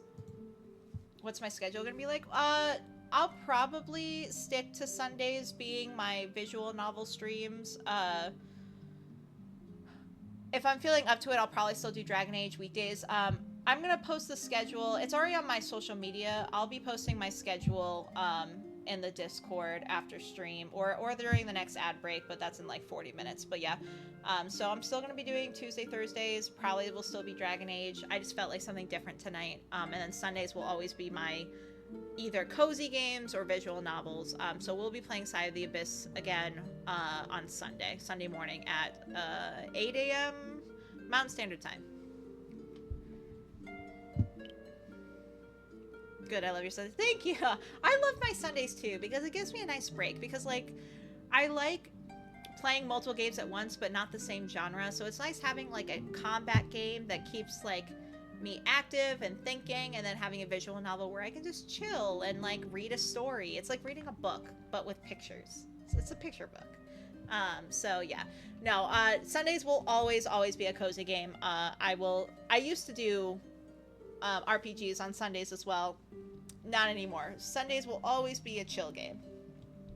An act of violence begets the abyss, but an act of love does as well. So is the abyss God? I'm so curious. Is it fate? Contradictory, no? It doesn't sound right, yet it is. Alpheon beckons Silas and Marinay to come forth. Wait, I said... I should be on my way. You get one more question. Asshole. Alright, so we can still be the Whispers. What do they want from me? Why are the Whispers not telling me anything about you? Where are you going? Only one you think of what to ask. Why are the Whispers not telling me anything about you? Are they not? He seems exceedingly pleased about it. I have a feeling he decided to not do his job, and so we were created to replace him. I just have a feeling. The fact that he's happy that the Whispers aren't talking about him, I'm like, this bitch thinks he must be in the clear. I'm on to you. Perhaps they don't recognize me. Mm-hmm. But they heard you call yourself Envoy. They're not alive, yet they're not dead either. They can't learn new things or change. All they can do is bother you until you put them to rest. Put them to rest? What does that mean? Despite his eagerness to leave, he hesitates. Oh, who am I kidding? You do get one piece of advice. Don't let your friend sleep on the floor. Of course that's his advice. Before you can say anything, Alpheon snaps his fingers. Silas and Marinay stagger forward. Silas, do you know him? Asked Marinay. Yeah, I've seen him around. You're the one that plays every night at the Rose, aren't you? Asked Silas. How powerful must he be to muddle their thoughts for so long and leave them without recollection? Please, call me Alpheon. I was just about to sing an ode to beautiful Atri. Would you care to be my audience? We're gonna say perhaps another time. We have somewhere else to be. Marinay looks at you perplexed, almost as if you took the words right out of her mouth. That's too bad, says Alpheon. Alpheon bows to you and takes his leave. I feel strangely on edge, says Marinay. Alright. We're not gonna ask her to rub the statue's foot. She will bitch slap us. Actually, no, she's too poised for that. We'll get a dirty look. Do you want to go back to safe house? What does that mean? Can I do anything for you? We'll be nice. Can I do anything for you? No. She interrupts herself to look at you. Something happened to you. Did it? Asked Silas. Yes, I feel a little more like myself. Maybe nothing happened. Is it bad? We're gonna go, is it bad? You tell me, says Marinay. It's not. Shall we go? I believe we were looking for a mattress for you, Silas, says Leatrice. We are? Ha! Marinay does not hide her displeasure. I know just the place, says Silas. A needle and thread are painted on the hanging side of a nearby workshop. Silas's confidence falters when she searches her pockets. Shite! Do you two mind waiting for me here? Why, do you need something? Yep, get paid. I'll be right back. She runs off before you can say anything. Ugh, goes Marinay. Instead of waiting, Marinay approaches the bustling workshop. Several people are rolling threads into spools, cutting fabric, or stitching. The laughter quickly dissipates, punctuated by a couple of gasps, and one of the seamstresses approaches you. Good afternoon. She smiles nervously. We're simple folks here. I'm afraid we don't have anything befitting your wealth. She bows her head quickly, fidgeting with her hands. I'm gonna say I think you might have just what we need. The seamstress looks at you, dumbfounded. Do you have any scraps that could be made into a cover for a mattress? Asks Leatrice. I'll go look in the back, responds the seamstress. The other members of the workshop furiously whisper amongst each other. Do you think Silas will be here when it's time to pay? Asks Marinette. We got, are you suggesting a friendly wager? She won't. What if she will be? I hope so. I'm down for a wager. Let's do a wager. Are you suggesting a friendly wager? Asks Leatrice. Who do you take me for? Her? Responds Marinette. Oh, come on, Marinette, please. The seamstress returns with several pieces of fabric. Which one is more to your liking? Asks the seamstress. Marinette samples them, comparing them to the touch, and passes them to you for confirmation. This one. She settles for some sturdy linen. That would be 3 iron pieces. It will be ready in a few hours. Marinette takes a string of coins out of a fold in her dress and releases 3 from a knot. What about the stuffing? Asks Leatrice. I don't have enough scraps for it. Didn't Silas mention it was haymaking season? Do you know where we could find some hay? You could secure some at the northern gate while you wait. As I said, this will take a while. Will do, responds Marinette. You walk away, and the bustle resumes inside the workshop. I'm afraid we need to wait for Silas after all. Why? Responds Leatrice. Displeasure flashes on her face. I wouldn't know how to reach the northern gate, or the safe house for what matters. So we got, can't you use your magic? I wouldn't know how to do that either. How hard can it be? What if she can't find us? No worries, Lana. Have a good rest. Get the best sleep ever. I hope to see you Sunday, but if not, I hope you have a wonderful weekend. And until next time. Mwah. Let's see. Oh!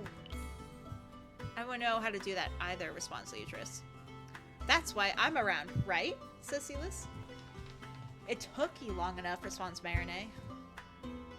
We secured a cover for your mattress. It will be ready before dusk. Neat! How much was it? Asked Silas. I forgot. Marinette, please. I don't want to be in your debt, says Silas. I'll say it was 3 iron pieces. Silas approves. Alright, good. Marinette rolls her eyes, and she shows Silas her open palm. 3 coins fall on it. Now we're even. The seamstress suggested we secure the stuffing. Northern Gate might be a good place for it. Yeah, it's close to the fields. Follow me, says Silas. Someone has been following you ever since you left the workshop. Silas seems to have noticed it as well. She throws a glance above her shoulder every so often.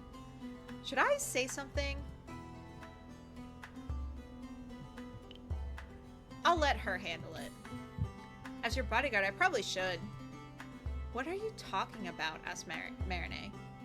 Silas places her hand on her hips and turns on her heel with a frown.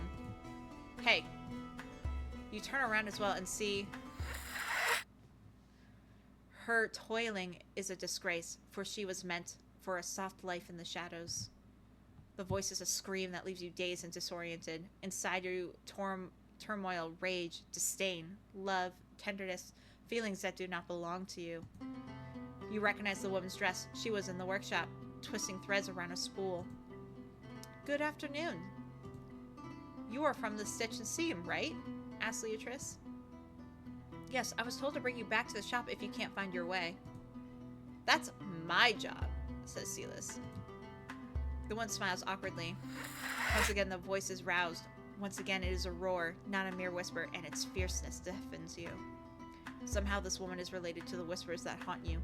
You're suddenly glad you followed Alphion's advice. I'll get questioned if I come back without you, so please. Alright, so our options are, you don't need to keep your distance, walk with us, gesture for her to come closer. Next time, say something instead of skulking around. We won't let that happen, come with us. Let's do, you don't need to keep your distance.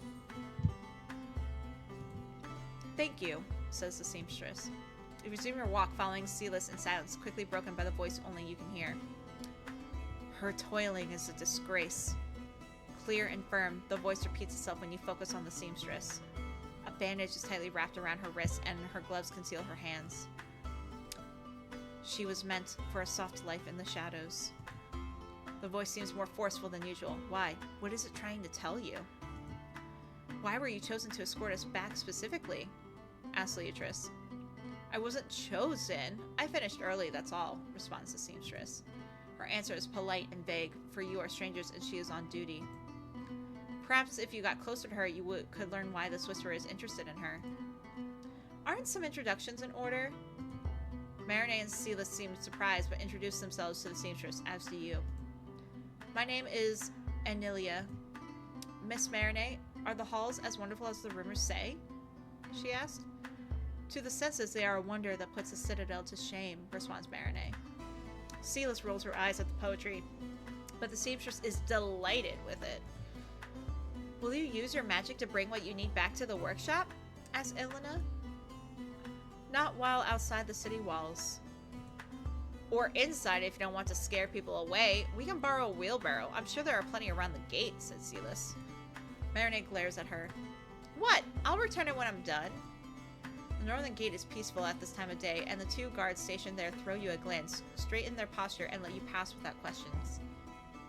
How about this? You secure some hay while I find our way to carry it, says Silas. I'd rather you not split up, says Elena. Don't worry, I know my way around the city. The Mist doesn't, so you should stay with her. Leatrice, want to help me? This is the perfect occasion to understand more of the whisper through Anilia. Oof. I kind of want to go with Silas. But I am also curious about the woman. Fuck me. Okay. We're gonna say, do you mind if I stay here? Marinette approves. Not at all, says Silas. Silas leaves you with Marinette and Anilia. I wonder how she'll try to explain herself to the guards if she gets caught. She won't, says Leatrice. One hopes. The closer you walk to the stables, the stronger the smell becomes. A farrier is working on the horseshoe at the side while a stable hand pours new water into the trough. How do you pronounce that? Hello there, missus, says the stable hand. The woman wipes her hands on her trousers. Are you looking to go anywhere? Not today. We are in the market for clean hay, responds Marinette. She cocks an eyebrow. What for? A mattress, replies Leatrice. Wouldn't wool or fabric be softer, missus? It's not for us. Perplexed, the stable hand shrugs. All I got has already been munched on, but I should be getting some fresh hay soon if you feel like waiting. We will have to, it seems, responds Marinette. You take refuge under the shade, away from the smell. Ugh.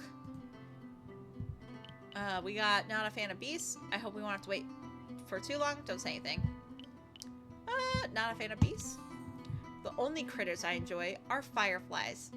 Oh, fireflies are cute. Oh my god, I can just imagine Marinette, like, instead of being, like, all haughty and serious, just, like, smiling softly, enjoying the fireflies at night. Cute date idea. How specific, responds Leatrice. They do not smell nor sting and are pleasant to look at, says Marinette. Cats do not smell nor sting either, says Anilia. Cats lose their fur, says Marinette. She fixes a crease in her dress. In the distance, you see Silas leaning against the door of the blacksmith. This would be a prime opportunity to ask Anilia some questions. Does your wrist hurt? Is the pay of the stitches seem good? That seems very rude to ask, but we'll do this. She raises her bandaged right wrist. A disgrace, says the whispers. After many hours of stitching, yes. I would take it off, but I might have more work to do once I go back. Your question seems to inject some courage into the seamstress. Miss Marinette, is it true that the Grand Hall of the Halls is fields of golden wheat? She seems enamored with the halls. Perhaps you can leverage that. It's true. One's first step inside the halls is always through the field of ignorance, says Marinette. Is it a real wheat field? Do all the rooms allow similar naming conventions? What a name. Let Marinette explain. Is it a real wheat field? Asked Leatrice. The sky is clear and a breeze makes the wheat dance like the sea. By all accounts, it is real. It must be wonderful, says Anilia. A wagon heavy with hay arrives at the stables, pulled by 2 oxen who immediately start drinking. The stable hand gives a pouch of coins to the farmhand, then she calls you. Mrs.? The hay is green and fresh and looks softer than the one in your own mattress. How much should we take? You didn't give the workshop any measurements, so Anilia helps you approximate the size of the cover and how much stuffing is needed. That'll be an iron piece, miss. I'm not gonna say anything because I don't know anything about money. Marinette pays without a comment. How will you transport it? Asks the stable hand. With this, says Silas. Silas approaches you with a wheelbarrow. I see. Good luck, responds the stable hand. She takes a pitchfork and begins pulling the hay out of the wagon. I don't even want to ask how you managed to get one, says Marinette. I bet on it. Dude lost big time, but I was serious when I said I'll bring it back tomorrow. I have no use for it. Responds Marinette. Oh, did not mean to do that. Well, what are we waiting for? Asks Silas. She begins taking handfuls of hay and putting them into the contraption. The stitch and seam didn't have the cover ready when you came back, so you left the wheelbarrow with Anilia and decided to have an early dinner. It doesn't matter if the place is close or not, right? Asks Silas. What a weird question to ask, responds Marinette. I have a tab open some places, and, well, I can't exactly walk in and avoid paying it. The dude at the Rose doesn't mind, but it's quite a walk. I have heard that name before. It's where the minstrel we met plays, says Leatrice. When you said quite a walk, I did not expect over 20 minutes, says Marinette. It's all practice for Leatrice to learn her way around the city, says Silas. Or Silas. Oh my gosh. Loving Deep Space Brain here. The outside of the Rose does not look like an inn or a tavern. Tall stained glass windows depict the eponymous flowers. A repurposed temple. Interesting, says Marinette. When you step inside, your senses are assaulted by the smell of roast, wine, and smoke. Most of the tables are full. Carolesians mingle with people dressed in foreign garbs, and several languages are being spoken around you. Alphion's garish jacket catches your eye from the entrance. He's sitting in a corner, strumming his lute. You undo the clasp of your cloak and hang it by the entrance. Good evening. Fancy something to drink? Asks the innkeeper. The innkeeper does a double take after seeing Marinette. Unless you're here on business? Did my wife call you about the basement? We're here to eat, and since when do you have a basement? Asks Silas. Where do you think the pantry's at? Responds the innkeeper. You're not hungry. You should be. I'm not here on behalf of the halls. No, says Marinette. Bummer. About your drinks, then. Some mead for me, says Marinette. By the way, I freaking love mead. It's my favorite kind of wine. I don't know. It's just super sweet and it's great. But anyway, off track. I just want to say that I love mead. It's a fave of mine. If you haven't tried mead, you totally should. Definitely worth it. And mead is honey wine for those that may not know. Alright, continuing on. Wine here, says Silas. What kind of wine? I don't like that. I also love that, like, I mean, I guess they may only have one type of wine, but I'm just like, there's so many different kinds. Leatrice? I can ask for wine, mead, ale. We're just gonna drink water. Purified 5 times. Yes, responds the innkeeper. And to eat? Your assorted roasts, says Silas. Can you pay for that? I will, goes Marinette. The innkeeper looks around, then points at the wooden structure above the counter. In that case, you can take the mezzanine. For free? Asks Silas. It's included with the food. Neat. Silas guides you to the staircase at the side of the counter. I'll stay here and bring everything when it's done. Thank you, says Marinette. The steps creak as you put your weight onto them, but when you reach the mezzanine, impressive, says Marinette. The mezzanine is cramped with a table against the wall and no chairs, but the view makes up for it. Marinette leans against the wooden railing with a sigh. We're gonna ask if they're tired. You could say that. It's been an eventful day. She touches the shimmering fabric of her dress. Truly. What's got you so mopey?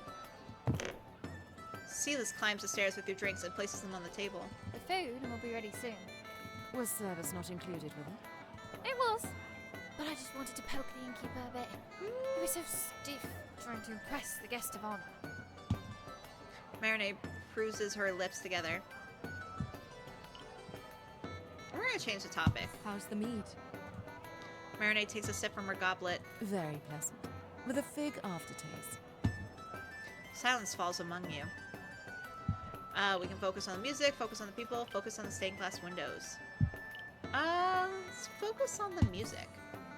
From your elevated position, you can see Alpheon sitting on a sofa, plucking the strings of his lute, despite the people draped around him. You have never heard the song before, but many people are tapping the tables to the beat. Does the minstrel not sing? When there are children around, the filthy songs become instrumental. The stairs shakes suddenly. The innkeeper appears with a tray. Here you are. You might not be hungry, but the hearty smell is tempting. Thank you. Silas is already taking handfuls of the meat. Do you want some? Don't speak while chewing. Yes, miss. Are you not hungry? I'll be honest, I'm not. What? We've been out all day. Silas devours the food, so dinner doesn't take long. What do you say? Time to see if they stitch the cover together.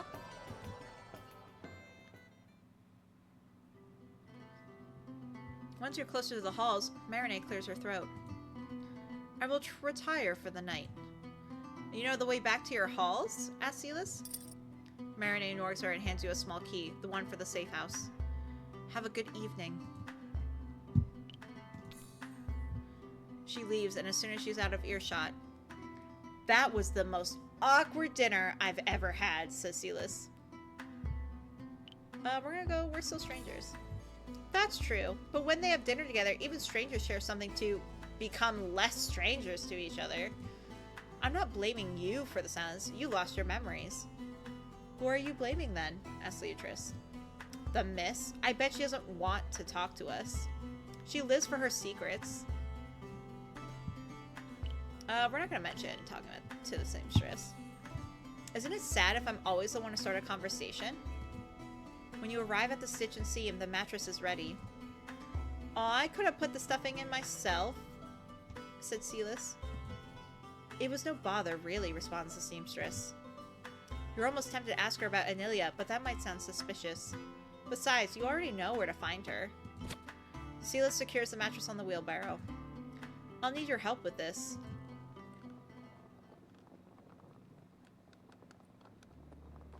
There are no street lamps in the eastern hold, and by the time you reach the safe house, the streets are dark. Can't see anything. If this topples over, I'm going to cry. Girl, same. I would absolutely lose it if I was trying to struggle with a mattress and a wheelbarrow in the dark. The dark shadows that tinge the streets let you in on the shapes they hide. You can see clearly despite the darkness.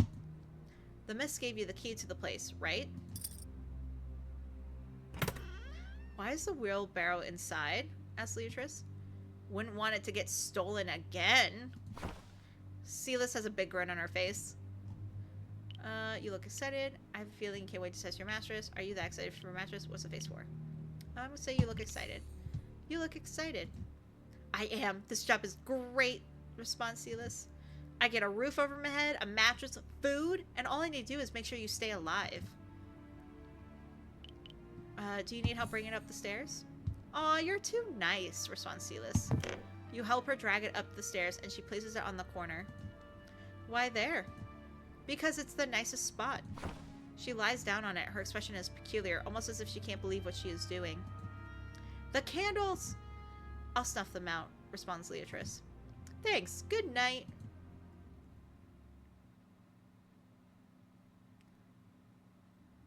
You can now determine your romantic preferences from the status menu. You can change these at any time. Oh, okay.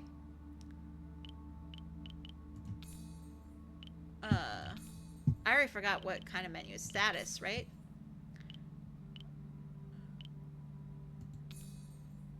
Oh, I can do, I see.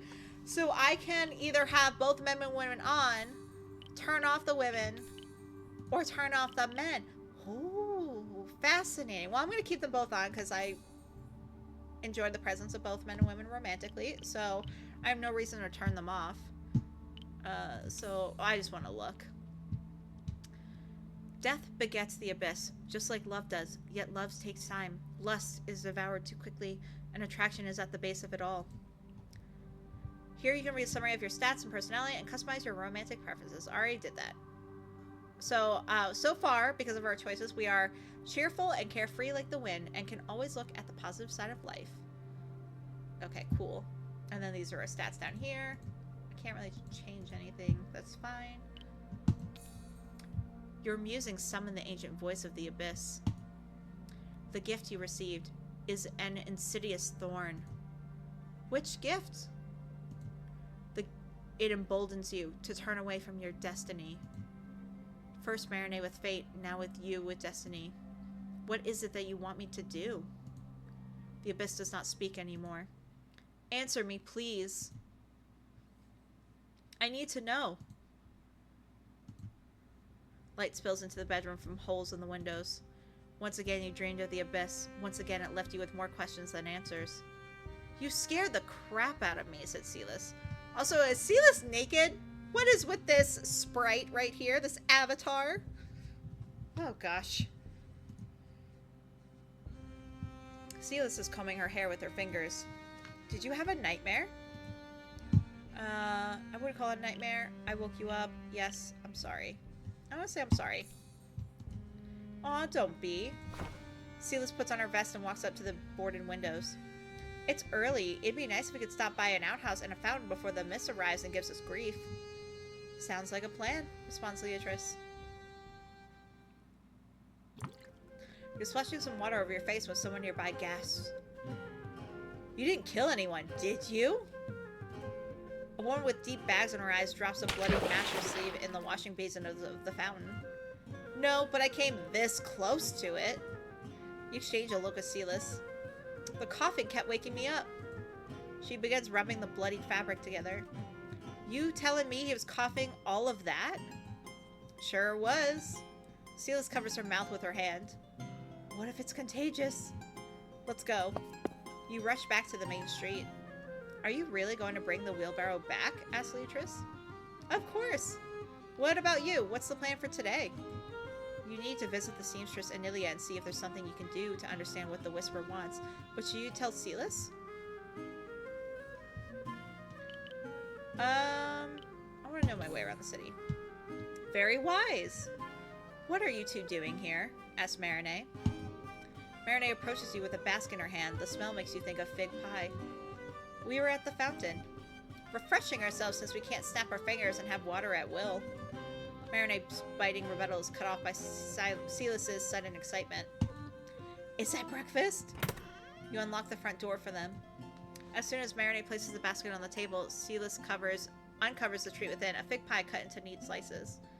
A blink later, and one is already in Silas's mouth. I'll have to bring the wheelbarrow back. Do not speak while chewing. I promised the apprentice I would. Beatrice also told me she has something she wants to do. Really? Asked Marinette. I'd like to learn my way around the city. It's something I would also like. Where did you get this, by the way? Asked Silas. It's really nice. Silas takes another big bite. It comes from the halls. Marinette smirks as Silas's chewing slows down to a halt. Huh! She gulps down the food before standing up. Stay here while I return the thing. I won't take long. Marinette's sigh is deep and frustrated. Help me understand her dislike for the halls.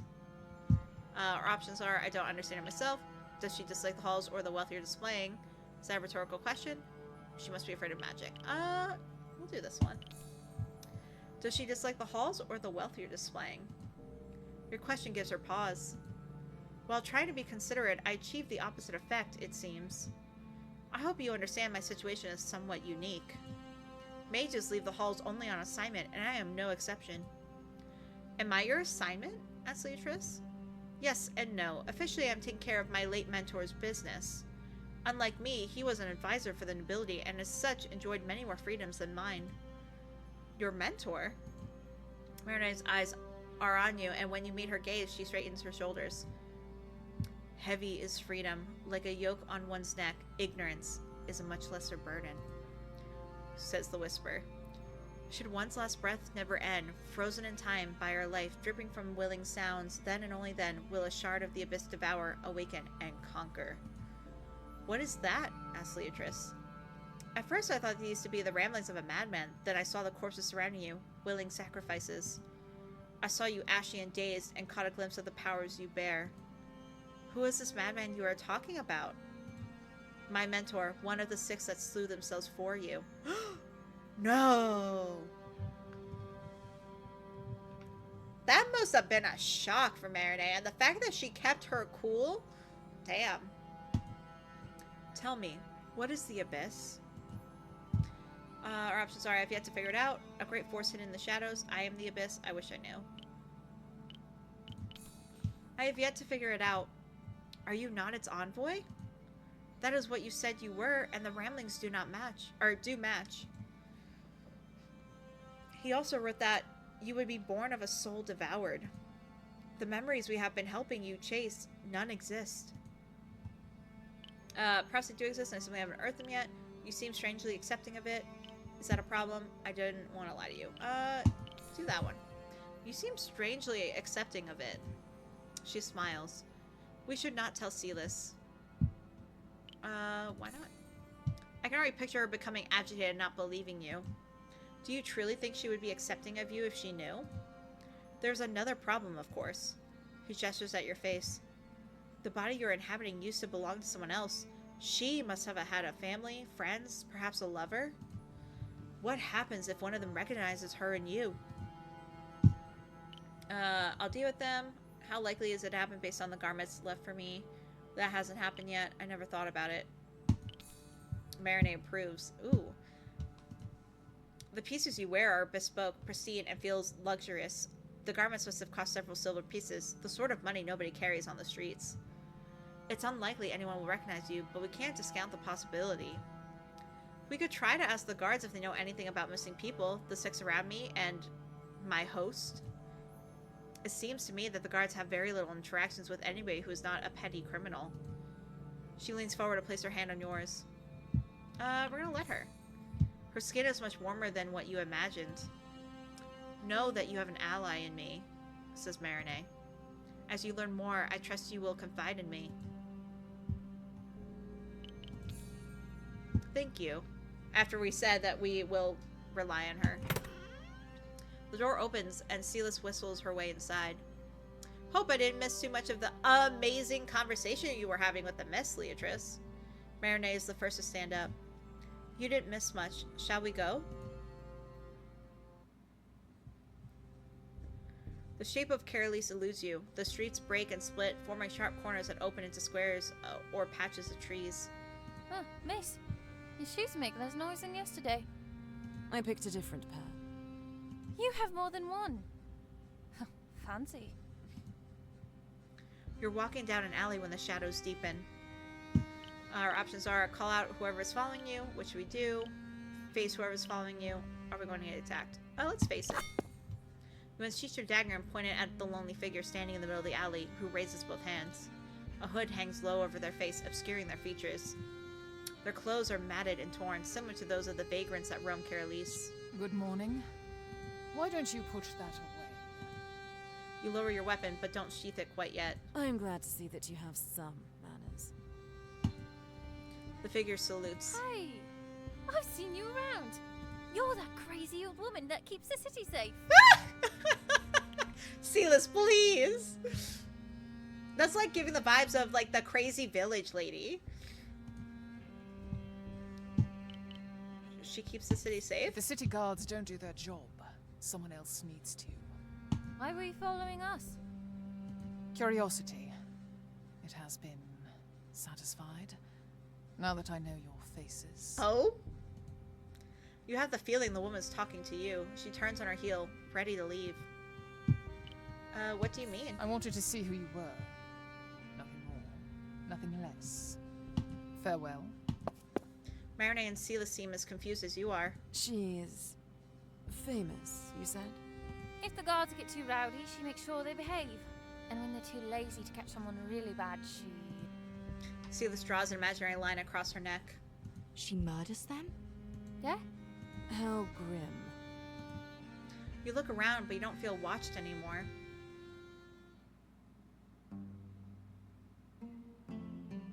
The windows of the pawn shop are covered in the intricate floral patterns started yesterday. This time there are lights coming from inside the shop. It's open! Let's go in.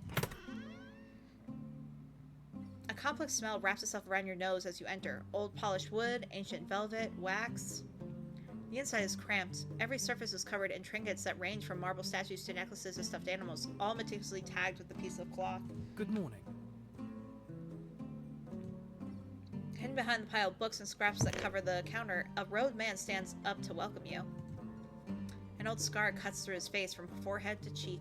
What happened to the old people who used to run this place? They embraced the Lady of Dusk some time ago. Oh, rip. I am their son. May she guide them far beyond. He thanks her with a nod. Given his foreign garments, you almost expected him to have an accent, but he speaks with the ease of a native.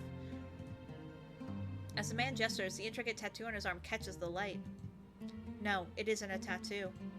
Just like the patterns etched on the dusty windows, this riot of flowers has been carved on his skin. Is everything here for sale? Every tagged item on display. Yes. Marinette smiles, pleased, and starts to look around. Sela shrugs and heads in the opposite direction. May I help you with anything? When he looks at you, the smile drains from his face. Huh. Tense like a bowstring, he holds his breath. Your eyes are hauntingly beautiful. Oh? For years, I have seen flowers of their color bloom in the nooks and crannies of my dreams. Damn, what a line. We got thank you. Do we know each other? Such a bold compliment begets an equally bold question. Avoid his gaze and look around. I'm gonna ask if we know each other. Do we know each other? We do not. Do you tell just anyone that you've been dreaming of them? Only if it is true. I wish to purchase these items, interrupts Marinette. Remember to stay hydrated. Thank you for the hydrate, Sinister. Appreciate you lurking too. Let me take my sippies.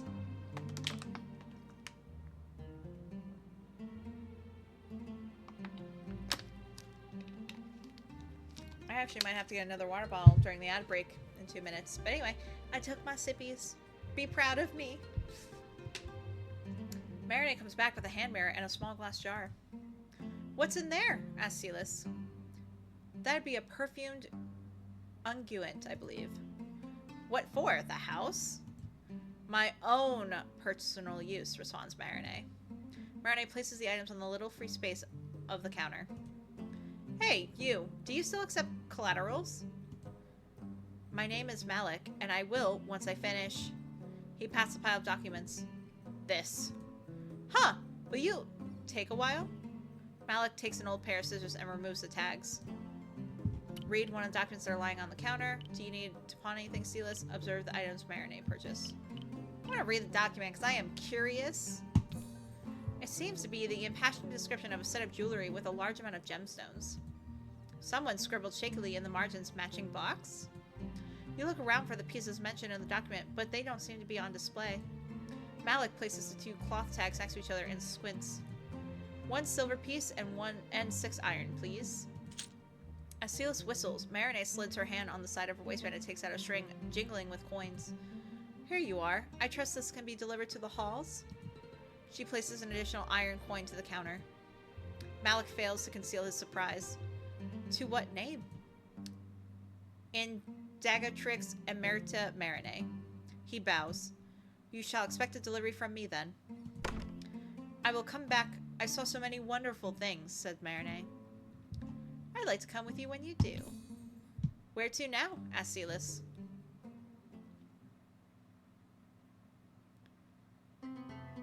Let's stop here. Silas points at the stalls at the far end of the square. The house needs rags, some buckets, candles. I will stay here with Leatrice while I take care of it. I'm gonna go, can't we come with you? Well, if I bring two well-dressed misses with me, I can't bargain anymore, can I? They'll all assume I can pay in full. You do not need to bargain in the first place, says Marinette. And with that, the ad's gonna start any second now, so I'm gonna BRB just to take a break, get some more water because I am almost out. Please take care of yourself, get a snack, take a stretch, drink your own water, and I will be back in a few minutes. See you soon.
Welcome back. I missed you.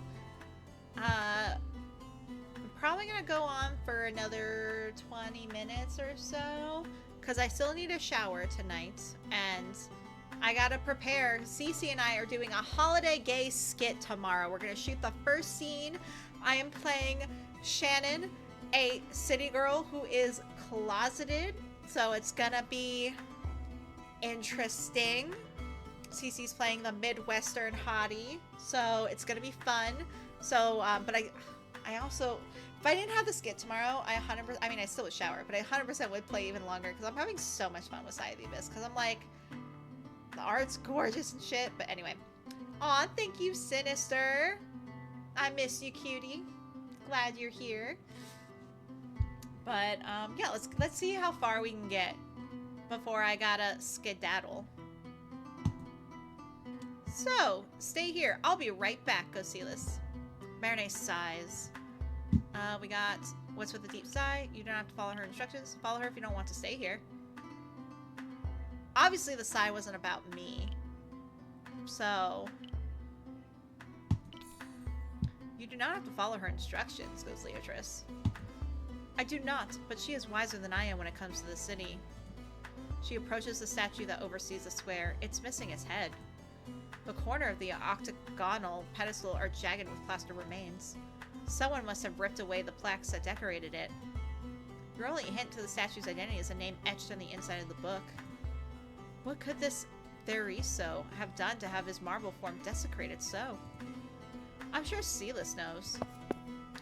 You don't have to wait long to test your theory. As soon as Silas approaches you with her bounty, her new bucket holds some candles and 2 large rags.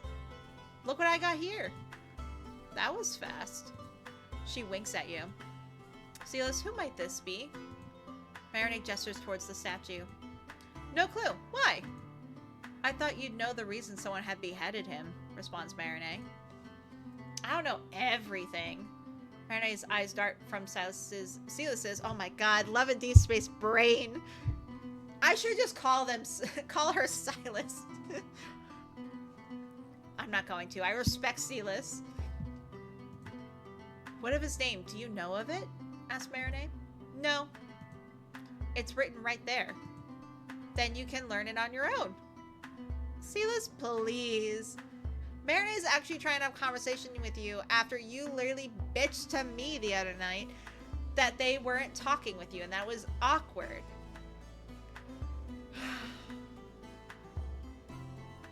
Shaking my damn head. A gasp leaves Marinee's lips. You cannot read. So what? Responds Silas. Alright, Silas, I'm sorry. I take that back. My bad. I'm sorry I judged you. What do you mean, so what? Most people can't, says Silas. Stupefied, Marinee looks at you. Don't look at me like that. I can. Why is this so shocking to you? What do you want me to say? That doesn't change a thing. I'm gonna ask why that's so shocking. Why is that so shocking to you? Asked Leotris. My life revolves around the perfecting the knowledge. I realize now I might be one of the lucky few. I wouldn't know about being lucky. Spending your life with your nose in a book sounds boring, goes Silas. Do not misunderstand me. I do not pity you. I am outraged on your behalf, Silas. You and countless others have been robbed of something wonderful. Silas shrugs, and that seems to make Marinee even more agitated. It's not too late. You can still learn. Does it look like I have the money for it? When I need something read, I go to the temple and they do it for me. I'll go. I can teach you. That sounds like a bad idea, goes Silas. Like a fun idea, you mean? You mull over what Silas just said. Temples offer reading services? Yeah. You consider the non-existent state of your finances and the voice that spoke to you by the shrine, guiding you to learn more about the faith of Carolis. Are the services granted for a fee? A donation. It's not mandatory, but I always try to drop a couple of coins because, you know, they're doing it for the Lady of Dawn. Is it something that speaks to you? Asked Marinee. Yes, it sounds lovely. Marinee accepts your answer with a hum. The temple's quite a walk from here, while Anilia's workshop is but a street away. You still don't know why she roused the Whisper of all people. Meniality is unbefitting of her, says the Whisper. You're stunned for a moment as the roar that tore through your thoughts abandons its composure. Are you all right? Asked Marinette. You much prefer the voices to be whispers. It's nothing, responds Leatrice. You do not want to impose over the seamstress, but it seems you have to. The best way to go about it would be inviting Nelia to the Rose and try to get her to talk, having Nelia work on a piece for you for smallpox aplenty, telling Anelia that you know something and are on her side, asking Marinette and Silas for help. Let's ask for help. I want to do something, but, asked Silas. Your eyes fall in the workshop. But you require money, says Marinette. Fear not, I set some of my stipend aside for you. I appreciate it, says Leatrice. Should we have Anelia make a garment or invite Anelia to the Rose? I feel like Anelia would be more welcome to talk to the Rose if Marinette was there. I'm gonna say the Rose. And also if Alphion's there, he might help too.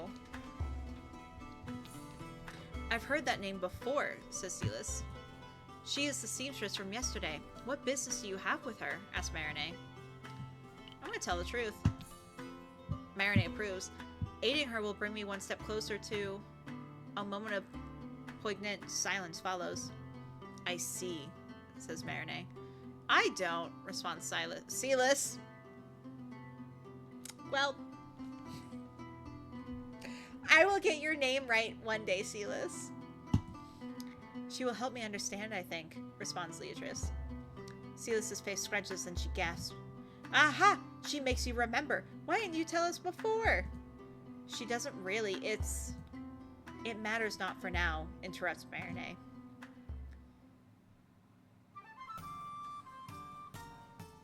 You approach the stitch and seam. Thread is spun and weaved into fabric. Several people are sitting on the floor or at the table, quietly chatting with thimble and needle, while others press garments with hot irons. Good morning again, miss. Is there anything I can do to help you today? Asked the seamstress. Could you call Anelia over for a second? The apprentice? Yes, unless she's busy, of course. Well... She throws a glance above her shoulder, then looks at you and Marinette. She's not in trouble, is she? Quite the opposite, responds Leatrice. Wait here. I know we need her, but isn't this a bit creepy? Asked Silas. I have to agree, using someone's job to trap them into an outing is not something that makes me particularly comfortable. Do you have an alternative? Asked Leatrice. Not really, says Silas. Nelia adjusts her gloves and approaches you.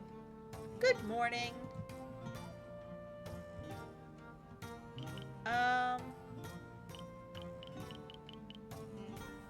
Well, I don't want Anelia to feel cornered. We'll do small talk. It's a fine day, isn't it? Goes Leatrice. Oh my god, our smile. She nods. Perfect weather, too. Indeed. It's not working, is it? I simply wanted to thank you for the help you gave us. Would you allow me to do so by offering you a meal? Scandalous. She hasn't refused your offer, but you can see that she is conflicted. It'll be fun, and don't worry, we won't let you go back alone. I must ask, do you reward everyone who provides you a service with a meal? Asked Anelia. I hope not, goes Marinette. You remind her of someone, that's why she's going the extra mile, says Silas. I think. If you insist, I will come. Great, goes Leatrice. I will see you after work. She curtsies and walks back inside. I'm glad she accepted. The token resistance she displayed makes me fear for her self-preservation. Marinette, please. Free food clouds everyone's judgment, says Silas. I speak from experience. It won't be dinner time for several hours. Leatrice, any plans until then? I'd like to visit the Temple of Dawn and see it for myself. Follow me, then.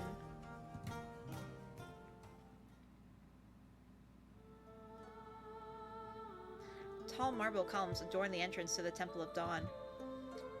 Many a bond has light seared in approval, promises of blood, and exchanges of death. Rays pass through the dome and bathe the central room in soft light. The many counters that line its walls glitter with candles and oil lamps. Silas whispers something to herself and draws a symbol in the air with her hand, a semicircle. She then looks expectantly at you.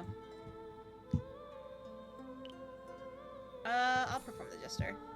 She nods in approval. I'll call for someone. Stay here. Marinette is yet to utter a word. Follow her gaze. The frescoes on the dome depict a young woman with hair as light as sea foam. A series of panels catches your eyes. The young woman steals stars from a figure clad in ghastly robes and sprinkles them all over the sky. More women join the story, one dressed in flaming robes and a hunchback crone. You are looking well, says Marinette. Your eyes become lost in the details, yet always come back to the creature of shadows being fended off by the three ladies. Are you familiar with the story of the frescoes? I'm afraid not. Who do you think serves as the villain? Asked Marinette. Might be darkness. A solid possibility, responds Marinette. Silas approaches you with a priest in tow. Here, brother, this is Leatrice. May dawn light your every step. Look at Silas for help. She has lost her memories. It's not her fault. I did not fault her for anything, goes the priest. He guides you towards one of the empty counters. There are sheets of yellow paper stacked underneath, quills and some inkpots, plus some candles. Come during the day, and I will send a crier to alert the faithful. At the end of the day, some of the donations collected for the service will go to you, and the rest to the temple. Any questions? What if I receive no donations? Silas, Marinette, what will you do while I'm here? I'll go. When can I start? Tomorrow, I'd say. I need to arrange for a crier. You thank the priest and leave. We should head back to the Stitch and Seam.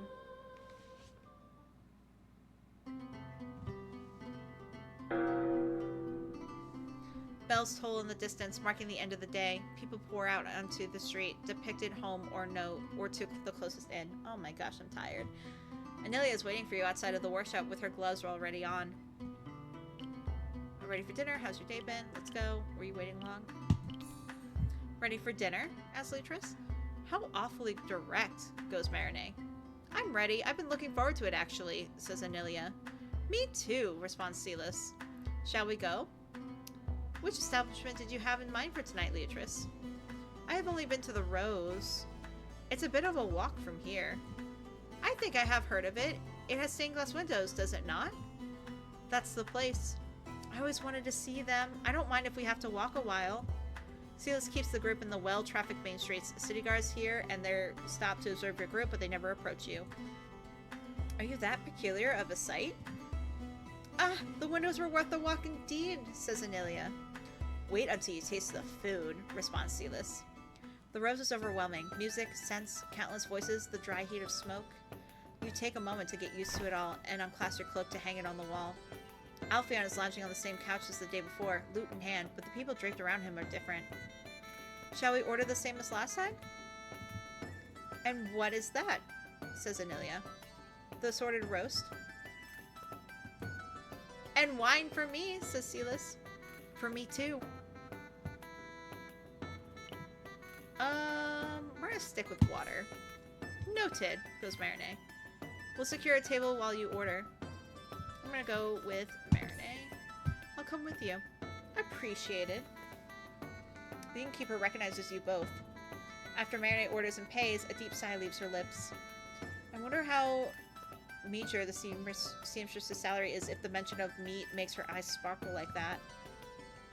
You look upset, responds Leatrice. I am. I remember all the times that I returned something to the kitchens of the halls because it was not to my liking. It should have gone to someone more deserving. She sighs again. Forgive me for souring the mood. Shall we join the others? Once the drinks arrive, the barmaid lets you know that dinner will take a while. You take a sip for your cup. The water has a flowery aftertaste. You might have been the one to invite Anelia, but Marinette is the one she naturally gravitates towards. Miss, do you have taverns like this one in the halls? We have several dining halls, one for grand guests, one for the faculty, 3 for our field mages, and many more. Do they serve booze? Asks Silas. Why would they not serve alcohol? Responds Marinette. Thought your kind was too prim and proper for that. You would be surprised. What a devilish smile graces her face. I would not discount their parties. Do you not dance in the moonlight amongst the great blazes? Asked Anelia. Most definitely not. Who has told you such outlandish rumors? Asked Marinette. My mother did. She visited the hall several times in her youth. That piques your interest. What could have taken her there so often? She was the heiress of a now-dissolved house. She used to tell me all about her extravagant youth. The stories about the halls were her favorites to recount.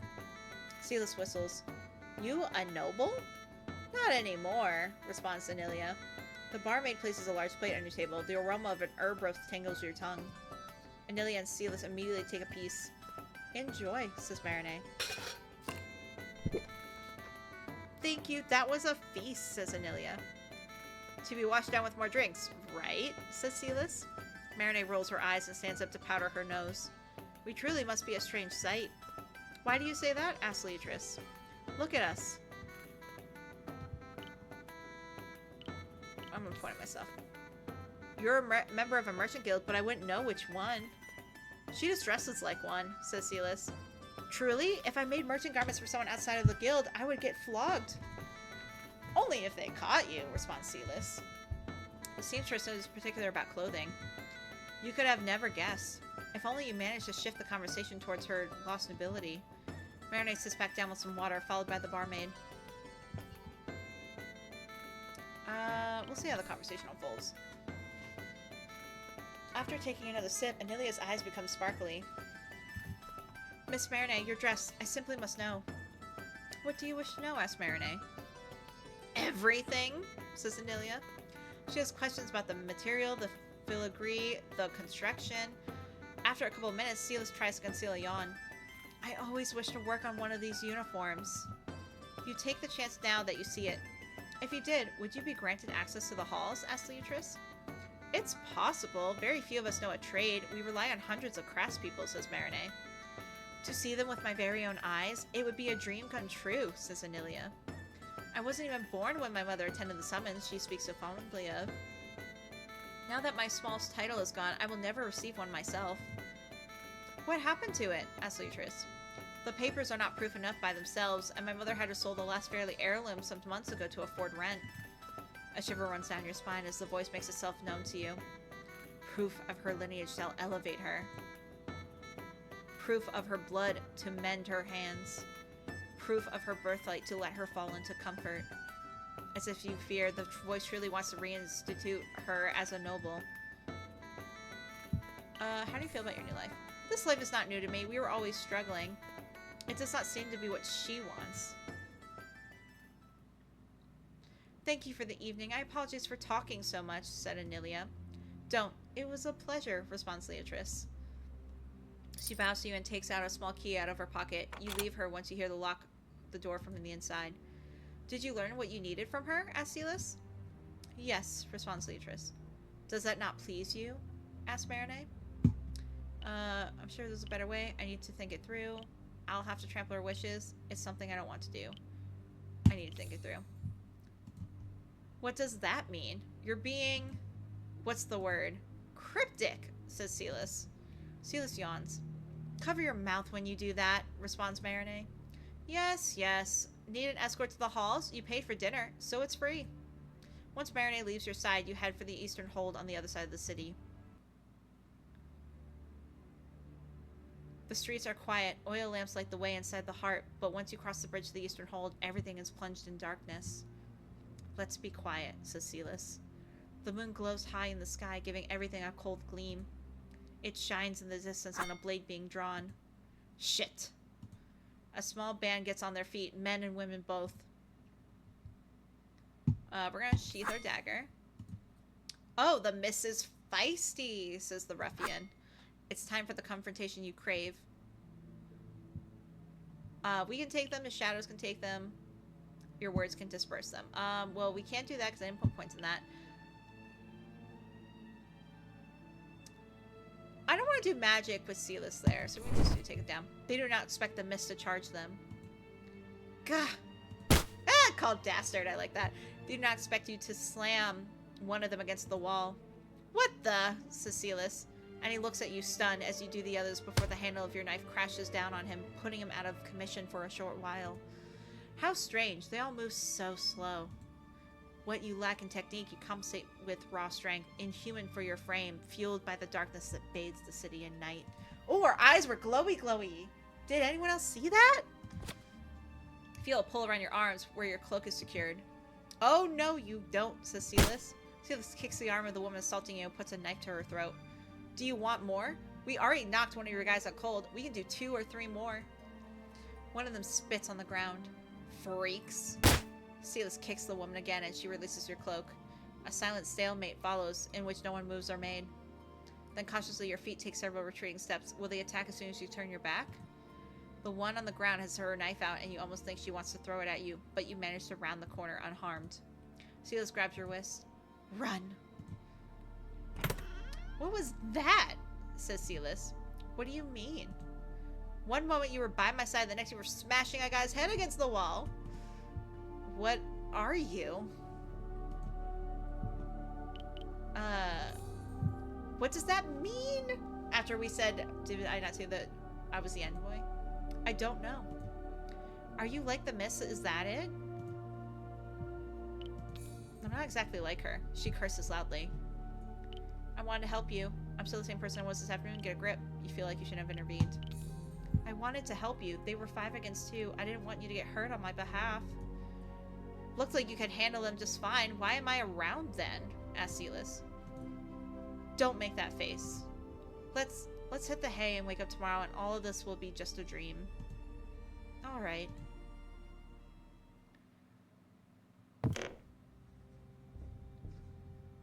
Okay, perfect. I think this is the perfect place to stop. So we will continue this on Sunday, 8 a.m. Mountain Standard Time. I've been pushing the times a little bit back just to give myself time to rest and like chill. So this way, like that's why I do 6 p.m. Mountain Standard Time now on weekdays, you know, so I can eat dinner beforehand instead of waiting till like late to eat. And then, you know, just so I can like have more time to get breakfast on Sunday. I will be back Sunday, 8 a.m. Mountain Standard Time for more Sigh of the Abyss. I would hope to see you there. If not, no worries. I hope you have a lovely weekend. There's not many of us here right now, but that's okay. I'm gonna raid out, just, you know, share some love and maybe meet a new streamer, because I do want to lurk a little bit before I go shower. So let me go see who I can raid. Let's do... There's a few people I'm following that are live right now. But I think I wanna watch another game. Visual novel. Let's see what we got. Ooh, this person's playing 9 RIP, which I've heard amazing things about. So I'm gonna go right into them. But if you can't stay, no worries. If you need a raid to run, if you can just stick with me if you're here, I'd appreciate it. But otherwise, stay safe, stay healthy. I love you. I'll miss you. And take care of yourself, okay? See you soon.